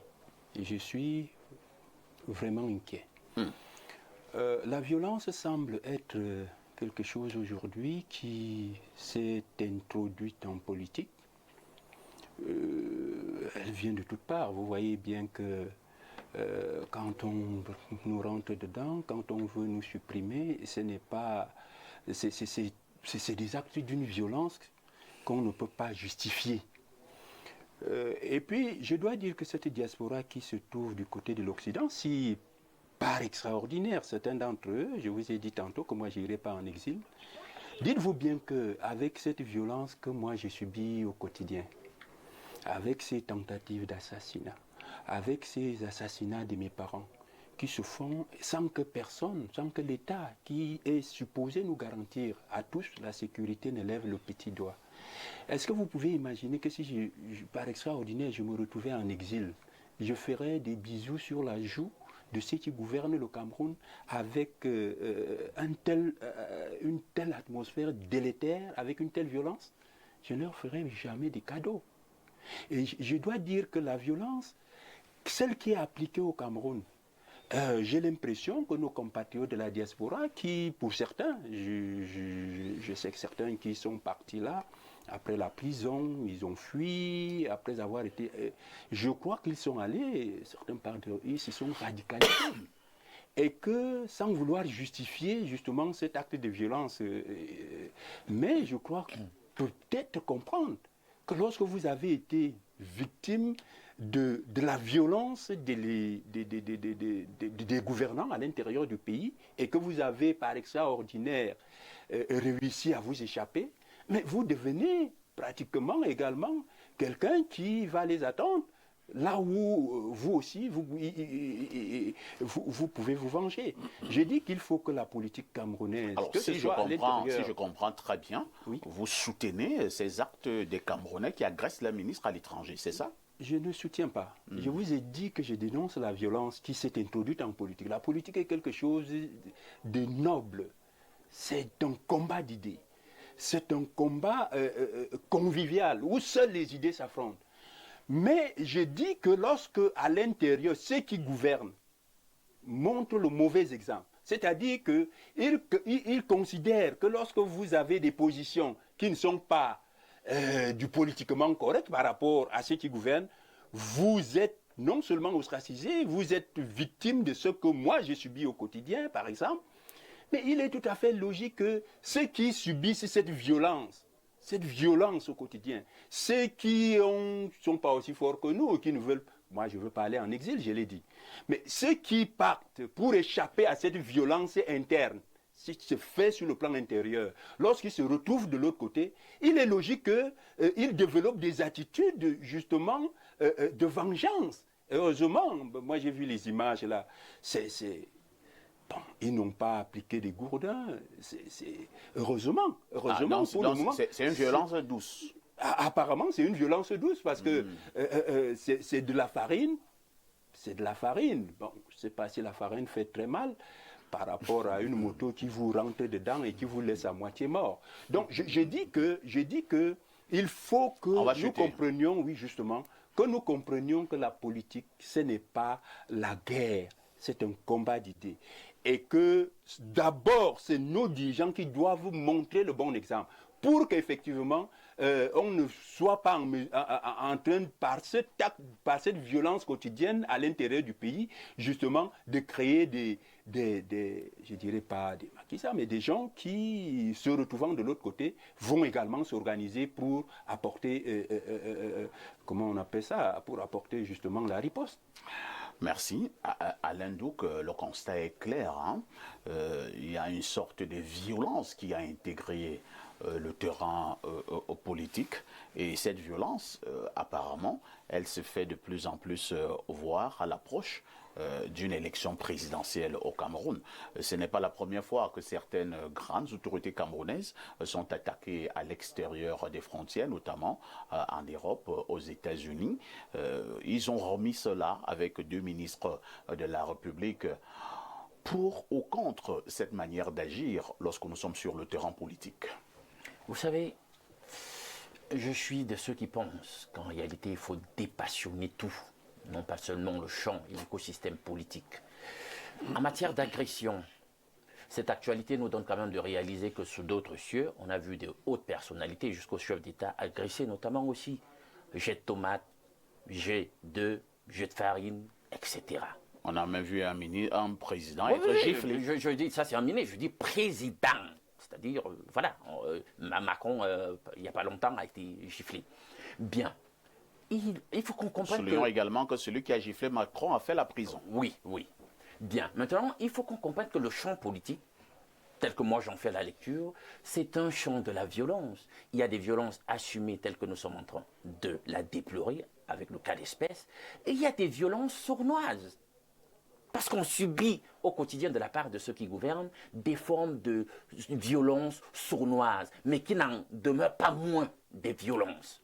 Nous avons des écoles dans le champ de la politique qui pensent qu'en réalité, tous les moyens sont bons pour arriver au pouvoir. Parfois, on se sert de la violence. Nous savons que nous sommes sur un continent dont on ne peut pas faire économie du nombre de coups d'État, vous le savez. Donc c'est du recours à la violence pour conquérir le pouvoir. Si je dis cela, c'est pour faire comprendre qu'en réalité, il y a un autre paradigme dans la politique. C'est le paradigme de la pacification. C'est-à-dire qu'on a constaté qu'on peut aussi arriver à des résultats dans le champ politique en instrumentalisant la paix, la douceur, le combat sans violence physique ou sans violence verbale. On peut citer des exemples. Martin Luther King Jr., pour en arriver à sa victoire pour ce qui concerne les droits civiques des Noirs aux États-Unis, a recouru à un combat pacifique. Gandhi, dans le cadre de ses luttes pour libérer l'Inde du colon britannique, a recouru à un combat pacifique, non violent. On peut y arriver, on peut le faire. Et j'aimerais vraiment, et là j'interpelle mes frères qui sont de l'autre côté, qu'ils comprennent qu'on peut arriver à des résultats sans recourir à la violence physique. S'ils s'étaient organisés, avaient dit, monsieur le ministre, nous sommes là, il y a énormément de griefs que nous avons contre vous, arrangez-vous à nous donner du temps, il faut qu'on parle. Et que vous écoutiez un autre son de cloche des Camerounais de la diaspora qui sont ici. Nous savons que vous êtes en mission, nous aussi, lorsque vous allez rentrer, nous voulons que vous écoutiez le discours que nous avons à vous faire écouter, que vous rentriez avec nos doléances et qu'on discute dans un climat de respect les uns des autres, etc. Et je pense que le ministre, par la suite, a fait une espèce de sortie où il essayait de dire que il reste ouvert et que ceux qui ont à lui dire véritablement qu'ils réfléchissent sur des espaces à créer pour qu'ils se retrouvent, etc. Je pense qu'on peut encore mener des combats sur le plan idéologique et dépassionner un certain nombre de choses. Mais je veux comprendre aussi que certains sont exaspérés par un certain nombre d'indicateurs, par un certain nombre de nos réalités et tout. Et vraiment, quand ça chauffe, d'aucuns, apparemment, peinent à maîtriser, à être maître de soi. Dieudonné et Somba Atemangue, est-ce qu'il faut donc finalement comprendre, si je m'en tiens à certains avis sur le plateau, que bon nombre de Camerounais sont simplement en train d'exprimer leur ras-le-bol et que cette gouvernance, en réalité, qui n'est plus véritablement au top au pays, peut faire en sorte que ceux qui ont subi les foudres de ce système, une fois en Europe, qu'ils deviennent un peu violents vis-à-vis de ceux qui gouvernent. C'est de bonne guerre? Merci, parfait. Je veux d'abord nous amener à observer que cette violence à l'étranger ne date pas de très longtemps. Hein. C'est 10, maxi 15 ans aujourd'hui. Ça peut se justifier pour deux raisons. D'abord, la gestion politique de nos dirigeants. Vous voyez bien que dans les années 92, le Cameroun avait eu, on va dire, une crise post-électorale. On n'avait pas vu le président Biya emprisonner son premier adversaire ou bien son premier opposant de l'époque, le député mémoire de Mijon Fundi. Mais nous avons vu que la dernière élection présidentielle, Paul Biya a quand même enfermé Maurice Kamto. Il a fait 9 mois en prison. Il a enfermé son opposant.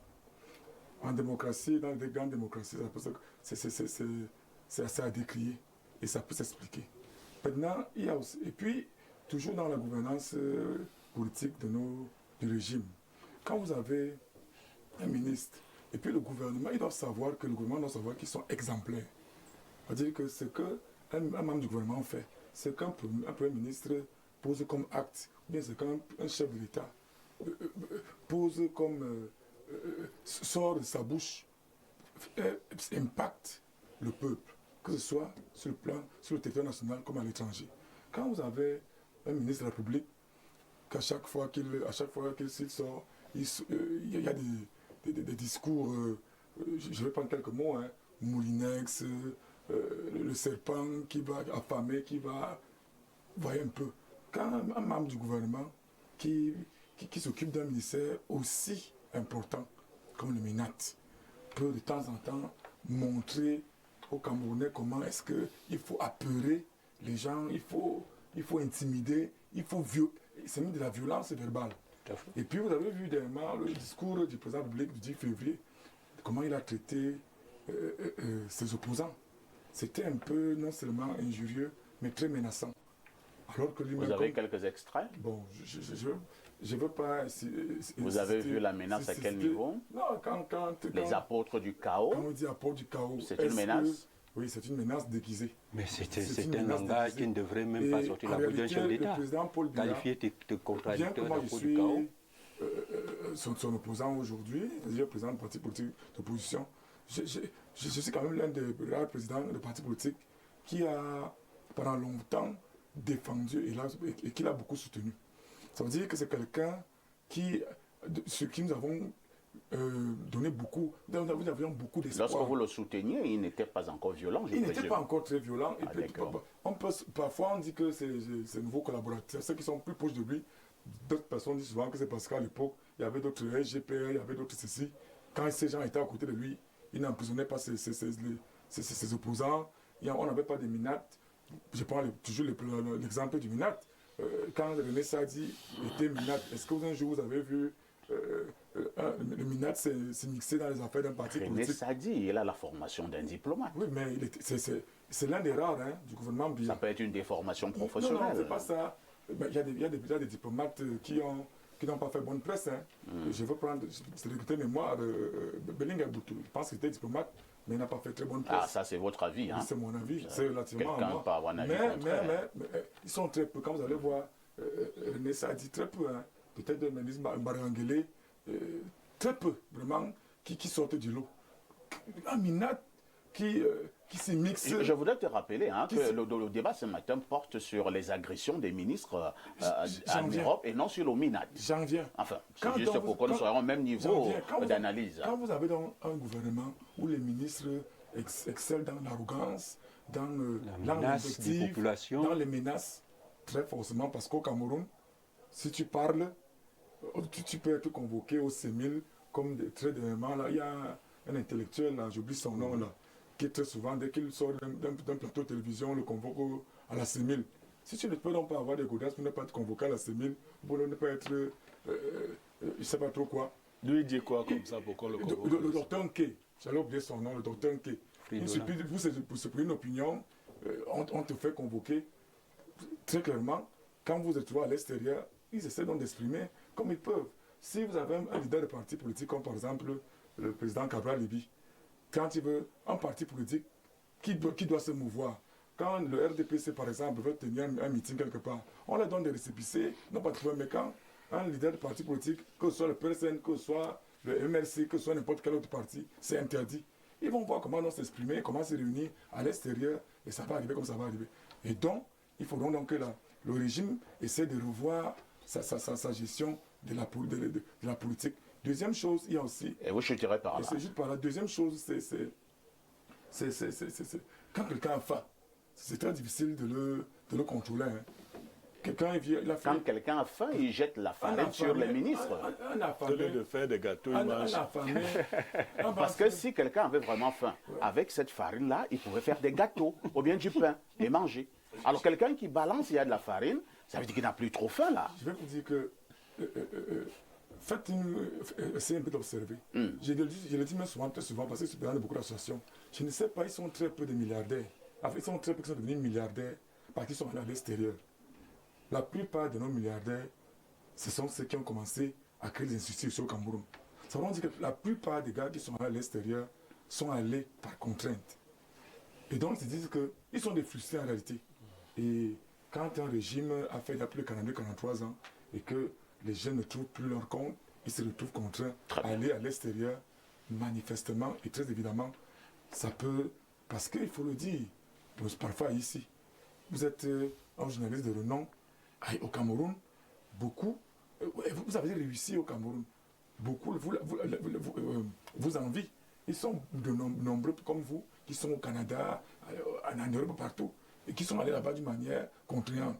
Et ils se disent que vraiment, ce régime, 42 ans, 43 ans de pouvoir, qui bloque même... Ils sont sûrs que si on avait changé le régime, ils auraient changé. Bon, c'est l'espoir. Ils peuvent se le dire avec raison. Parce que si le régime a amené la démocratie comme alternance et que même cette démocratie ne peut pas être exercée quand un parti politique ne peut pas se réunir, quand un parti politique, un leader de position ne peut pas s'exprimer. Nous, on s'exprime. Il disait tantôt tout à l'heure qu'il n'a pas peur de l'exil. Quand tu fais la politique au Cameroun, il faut être prêt à aller soit en prison, soit à mourir. Merci, Dieudonné et Somba. D'où cette résultante à l'extérieur. Merci. Pierre Blériot-Niemek, agression des ministres camerounais par des Camerounais en Europe. Quelle image? Oui, mais vous avez posé la question à mes trois prédécesseurs. Chacun avait le programme de parler de son affaire.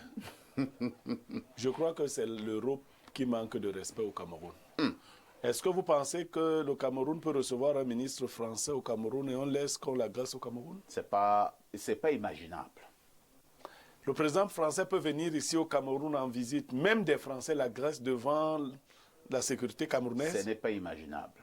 Pourquoi la réciproque n'est pas vraie?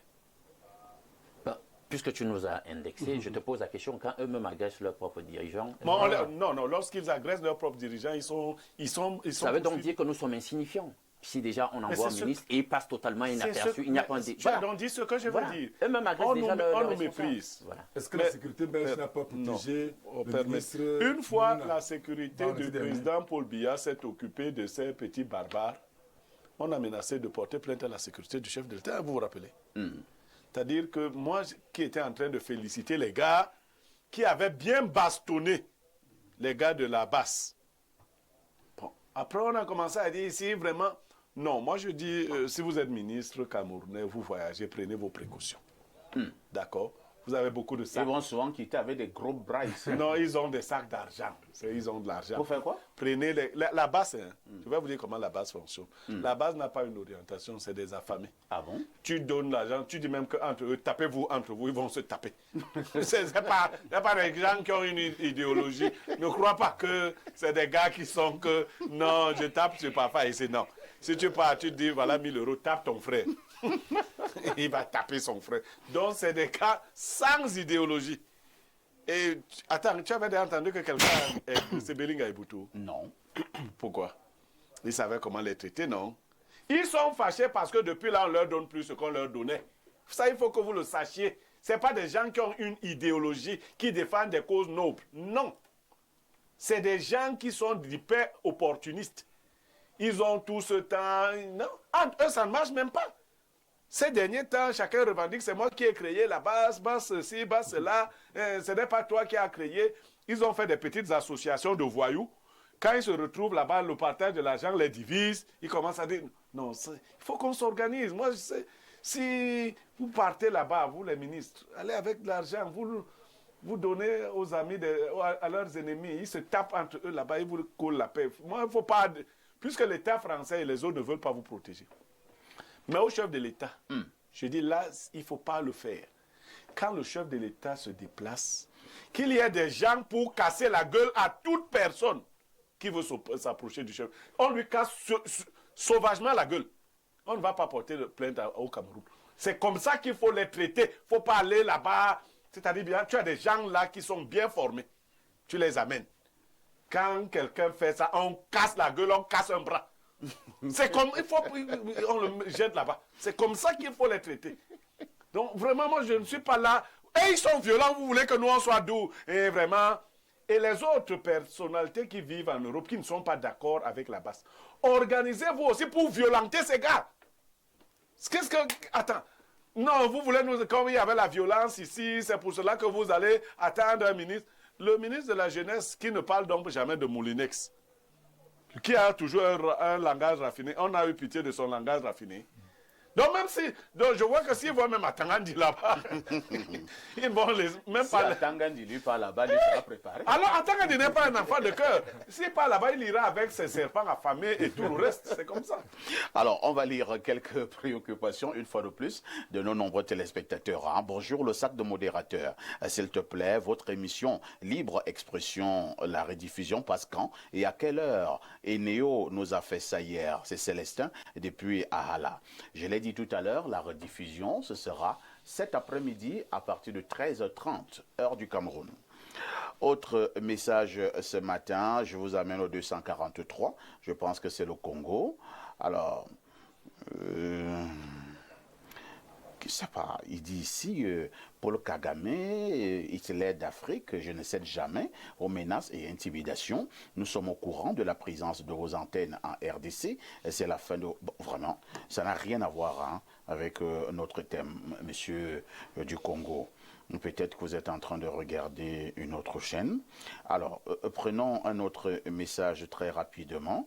Que dit celui-ci? Bonjour à vous, monsieur Parfait Haïssi et tout le panel. Monsieur, à côté de votre consultant, parle de quelle menace du chef de l'État? Lorsque l'opposition le taxe de méchant, on peut en dire de même. Monsieur Jules Dodia. Autre message ce matin. Bonjour le plateau. Tousseli. Oh là là. Alors, on prend ce message qui veut s'enfuir et moi je vais le rattraper. Alors, dommage, hein? Le message est parti. On va prendre un autre. Alors, bonjour le lion des débats instructifs. Quelques petits soucis. Hein. Bonjour le lion des débats instructifs. Je vois que M. Niemek, selon son argument, pour la réaction comme conseil à la dame, n'est pas différent avec les gens de la basse.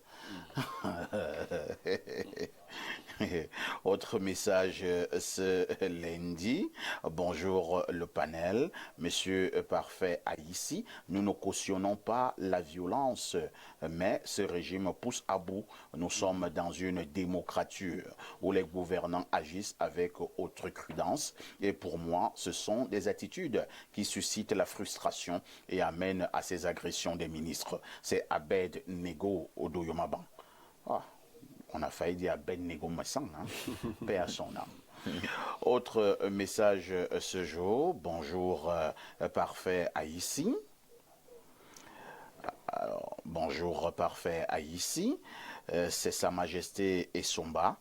En ce qui concerne la violence en Europe, j'ai peur que si ces gens arrivent à prendre le pouvoir, ici au pays, il y aura des enlèvements. Ici, à un point finir. Et presque la totalité des chaînes de télévision seront fermées. Autre message ce jour. Alors, nous allons prendre celui-ci. Bonjour Parfait ici, excellent. Bonjour Parfait ici, excellent débat hier. Oh là là, je n'arrive pas à prendre tout le message, hein. Quelques petits soucis avec notre appareil ce matin. Alors, on recommence avec Aimé Cyprien Olinga. Aimé Cyprien Olinga, on a vu, vous aviez une position très nuancée tout à l'heure. Entre-temps, quand même, est-ce qu'à notre niveau, dans notre travail de pédagogie, on ne devrait pas continuer à prôner la non-violence? On ne devrait pas continuer à prôner la tolérance? On ne devrait pas continuer à dire, comme le président de la République lui-même l'a dit il y a plusieurs années, que nous puissions débattre et qu'on puisse éviter de combattre? Oui, mais sauf qu'en le disant, lui-même, j'ai l'impression qu'il ne croyait même pas en ce qu'il disait. Parce qu'il semble plus combattre que débattre. Vous savez, il y a des années, nous demandons un dialogue inclusif, nous demandons un dialogue pour voir un certain nombre de codes dans la désignation, n'est-ce pas, des responsables dans notre pays, à savoir le système électoral. Il n'a jamais dialogué.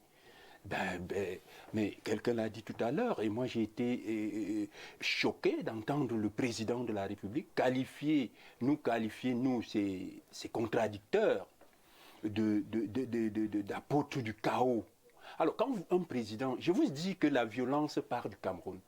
C'est le système qui doit prêcher par l'exemple. Un régime politique prêche par l'exemple. C'est le régime qui donne l'ola, qui donne la pédagogie. Alors lorsque le régime s'illustre par la violence au quotidien, des termes tels que le moulinex, tels que les abeilles, les serpents affamés ne devraient même pas en principe sortir de la bouche d'un ministre, quel qu'il soit. Quel qu'il soit. Mais ça se dit, on bombe le torse, on sort les gros yeux. À la violence, on ne répond pas à la violence.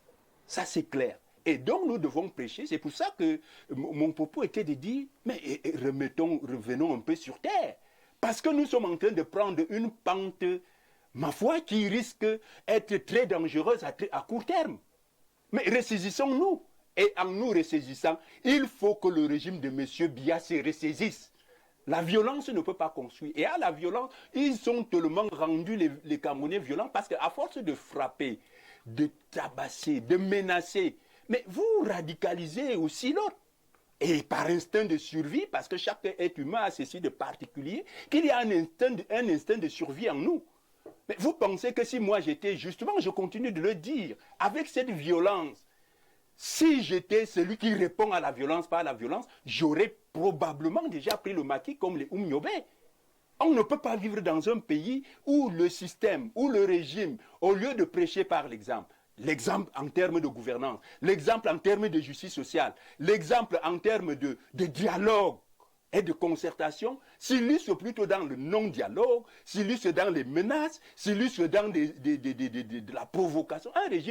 Un gouvernement n'agit pas comme celui-ci, un gouvernement responsable, parce que en agissant comme ils le font depuis un certain temps, ça crée, ça cultive, ça allait de champ libre à une violence qui n'aura pas, je vous dis que si on ne met pas, si ce régime ne se ressaisit pas, nous allons à court terme vers un chaos. Et nous ne le souhaitons pas. Et c'est à eux, ceux qui nous dirigent, en commençant par le président Biya, d'avoir des attitudes des hommes responsables, parce qu'ils gouvernent un pays. Moi, je ne peux pas être président de la République, je ne peux pas avoir des ministres qui s'illustrent à longueur de journée en menaçant la population, alors que c'est cette population-là qui m'a donné le pouvoir. On ne menace pas son patron. Quel est ce régime qui menace le peuple souverain? On va passer la parole à Alain Douk. Alain Douk, selon Olinga, on répond à la violence par la violence. Mais vous étiez tout à l'heure de l'école de Gandhi, de l'école de Martin Luther King Junior. Et je faisais bien de le dire. Est-ce que l'école de Gandhi peut passer dans un système comme le nôtre? Ils avaient tous les moyens de pouvoir répondre à la violence par la violence. Je pense qu'il y a eu un biais sur l'entendement de nos prises de position à tous les trois ici, de la part de Blériot. Pourquoi? Parce que nous, on préfère décrire les faits. C'est-à-dire que, est-ce qu'en politique, on n'a pas observé qu'il y a souvent de la violence? Vous avez la révolution de 1789 en France, c'était une révolution sanglante. La prise de la Bastille. Voilà, vous savez ce qui est arrivé au roi et à Marie-Antoinette, c'est son épouse. Allons là, du côté de la Russie, là, 1917-1919, la révolution qui a mené à la boucherie de toute la famille du Tsar, etc. Vous voyez un tout petit peu. Nous, on veut décrire les faits. C'est les faits. Il y a de la violence. Mais est-ce qu'on peut envisager un autre paradigme? On a décrié dernièrement ici cette communication du MRC, hein, avec les mots qu'ils avaient utilisés, là, toute cette terminologie violente, cette menace des panélistes, etc., cette inclination au terrorisme. J'ai aimé l'exégèse que l'herméneutique et Blériot avait fait du texte, etc., pour dire que, écoutez, si vous pouvez déjà vous comporter ici de cette façon-là, dans le discours officiel et politique, qu'est-ce qu'on a en droit d'attendre de vous demain si vous avez le pouvoir? On voit donc que nous aurons un État dystopique. Si déjà même vous n'êtes pas au pouvoir et vous tenez ce genre de langage. Mais maintenant, il faut aller pousser la réflexion loin. Pourquoi de telles personnes en arrivent à de tels excès? Pourquoi ils en sont là? Maintenant, on questionne donc la gouvernance sur place. Comment nos gouvernances se comportent? Or, vous allez remarquer qu'ici, on a quand même un système de gouvernance où on a des exécutions sommaires. Nous sommes journalistes, toi et moi. Tu sais ce que nous endurons dans ce pays. Hein? Ce pays où il y a un certain déni de la liberté de parole sournoise. C'est-à-dire qu'on vous laisse parler, mais on sait qu'il y a les points sur lesquels, lorsque vous allez parler et tout, on pourrait vivre ce que le président Olinga a vécu. Combien sont passés de vie à trépas dans la communauté des journalistes, dans la corporation, pour avoir dit ci ou ça, ou travailler sur ceci ou cela.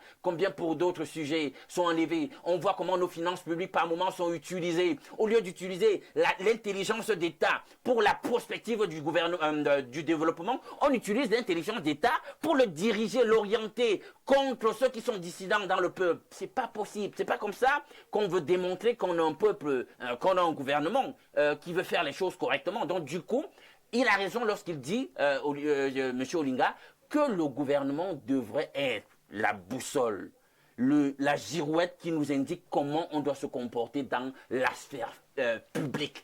Donc, on ne peut pas culpabiliser les autres, et je les culpabilise, sans quand même dire que le gouvernement lui aussi fait des travers. C'est ça l'équilibre et la non-partialité. Dieudonné Somba Atemengue, est-ce qu'il faut craindre pour l'avenir si cette violence se poursuit? Est-ce qu'on ne risquerait pas avoir des bilans un peu plus lourds? Il faudrait d'abord ne pas oublier que nous sommes en pleine année électorale. Nous avons l'élection présidentielle cette année régionale et l'année prochaine les municipales et les régionales. Donc vous savez, c'est lors des échéances majeures électorales comme celle qui arrive là que beaucoup de pays en Afrique ont des problèmes. Or, nous sommes des démocrates, nous sommes des partis politiques. Nous aspirons à arriver au pouvoir par la démocratie et non par la force. Nous exhortons, nous prions le régime Biya. Déjà, j'aime toujours le dire, chaque passage télévisé ou radiophonique où je passe, je rappelle toujours au président Biya que c'est lui-même qui avait dit qu'il souhaiterait que les Camerounais gardent de lui, que c'est lui qui nous a amené la démocratie. Bien que ce n'est pas trop exact, vu la conjoncture mondial de l'époque, mais quand même s'il veut que nous retournions de ça de lui, qu'il fasse tout pour que le Cameroun, qu'il a hérité en paix, qu'il nous laisse un pays en paix. Maintenant, comme la loi le permet... On n'a plus beaucoup de temps, hein, vous passez quelques secondes. Jusqu'à une minute, il faudrait que son régime ne s'immisce plus dans les gestions des partis politiques. Qu'on laisse, parce que très visiblement, nous voyons que le régime Biya fait tout pour bloquer certaines candidatures, comme celle de Kamto, celle de Cabral Libi. Ça se voit, c'est visible, et ce n'est pas bien pour une démocratie. Si vous êtes donc tellement fort, pourquoi donc chercher à bloquer les autres pour que vous passez? Il y a moins de 2 mois, le ministre Atangandji disait de décrier le fait que les partis d'opposition essaient de se réunir, alors que nous savons que ceux qui ont commencé à faire des coalitions dans ce pays, c'est le régime Biya. Ils ont commencé avec l'UNDP, le FSNC, l'ANDP, le FSNC. Vous parlez toujours de la problématique inscrite à l'ordre du jour. C'est la problématique, c'est-à-dire qu'on laisse les leaders politiques s'exprimer et pouvoir candidater. D'accord. Pour que les règles soient établies pour tout le monde. Et que le langage de ces membres du gouvernement... Vous l'avez dit, hein? Vraiment, on a suivi. Essaye d'être tempéré. Bonjour, le Humeur de la télévision. Pourquoi nos ministres ne vont pas plutôt en mission de dialogue à Bamenda? Pourquoi toujours l'Europe? Il fait bon vivre aussi au Nozo. Et il y a bien des Camerounais là-bas. Merci. Très pertinent. C'est vraiment pertinent. Pique. Autre message ce matin. Et il y a Patrick Dahala qui veut donner son avis. Qu'est-ce qu'il dit? Bonjour Parfait ici, bonjour Espace Miné. Moi je ne suis pas pour la violence, mais ce qui se passe aujourd'hui dans notre pays a été créé par notre gouvernement. Dans la région du Sud, la semaine dernière, les Camerounais ont été bastonnés par des Camerounais soi-disant qui ne sont pas chez eux. Et le gouvernement n'a rien fait. Notre pays est en grand danger. Et ce danger, c'est ceux-là même à qui on a fait confiance, qui détiennent le détonateur. Alors, autre préoccupation très rapidement, nous prenons ce message. Alors, que dit ce Camerounais? Dans le Grand Nord, c'est pas... Pierre Blaireau, mec, en un mot comme en mille, que disons ce matin, non, moi, nous voulons boucler. Non, moi, au risque de me répéter, je n'autorise pas quelques-uns à vouloir intimider d'autres.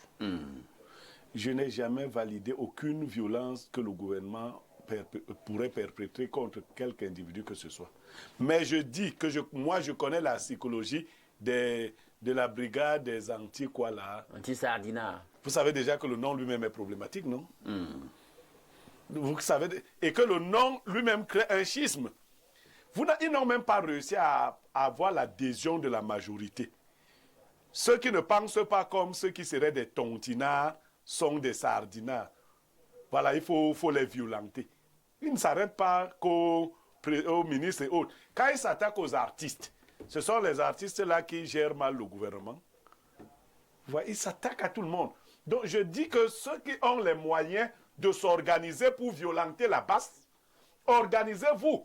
Il faut qu'on ait des bilans lourds du côté de la base. C'est ce que je dis. Merci. C'est-à-dire qu'il faut qu'on dise qu'on a percé les yeux, on a cassé les bras des gars de la base. Pas de promotion de la violence. C'est ce que je dis qu'il faut faire. Merci Blériot, merci à M. Cyprien, merci à Lindouk, merci à Pierre Blériot, merci à Dieudonné Somba à Temongue. La rediffusion de ce programme, c'est tous les soirs à partir de 22h30. On reprend également en disant que la rediffusion de votre émission Libre Expression d'hier, puisque les gens ne font que poser la question à quand la rediffusion, je dis encore que la rediffusion de Libre Expression d'hier, c'est tout à l'heure à partir de 13h30, heure du Cameroun. Une question.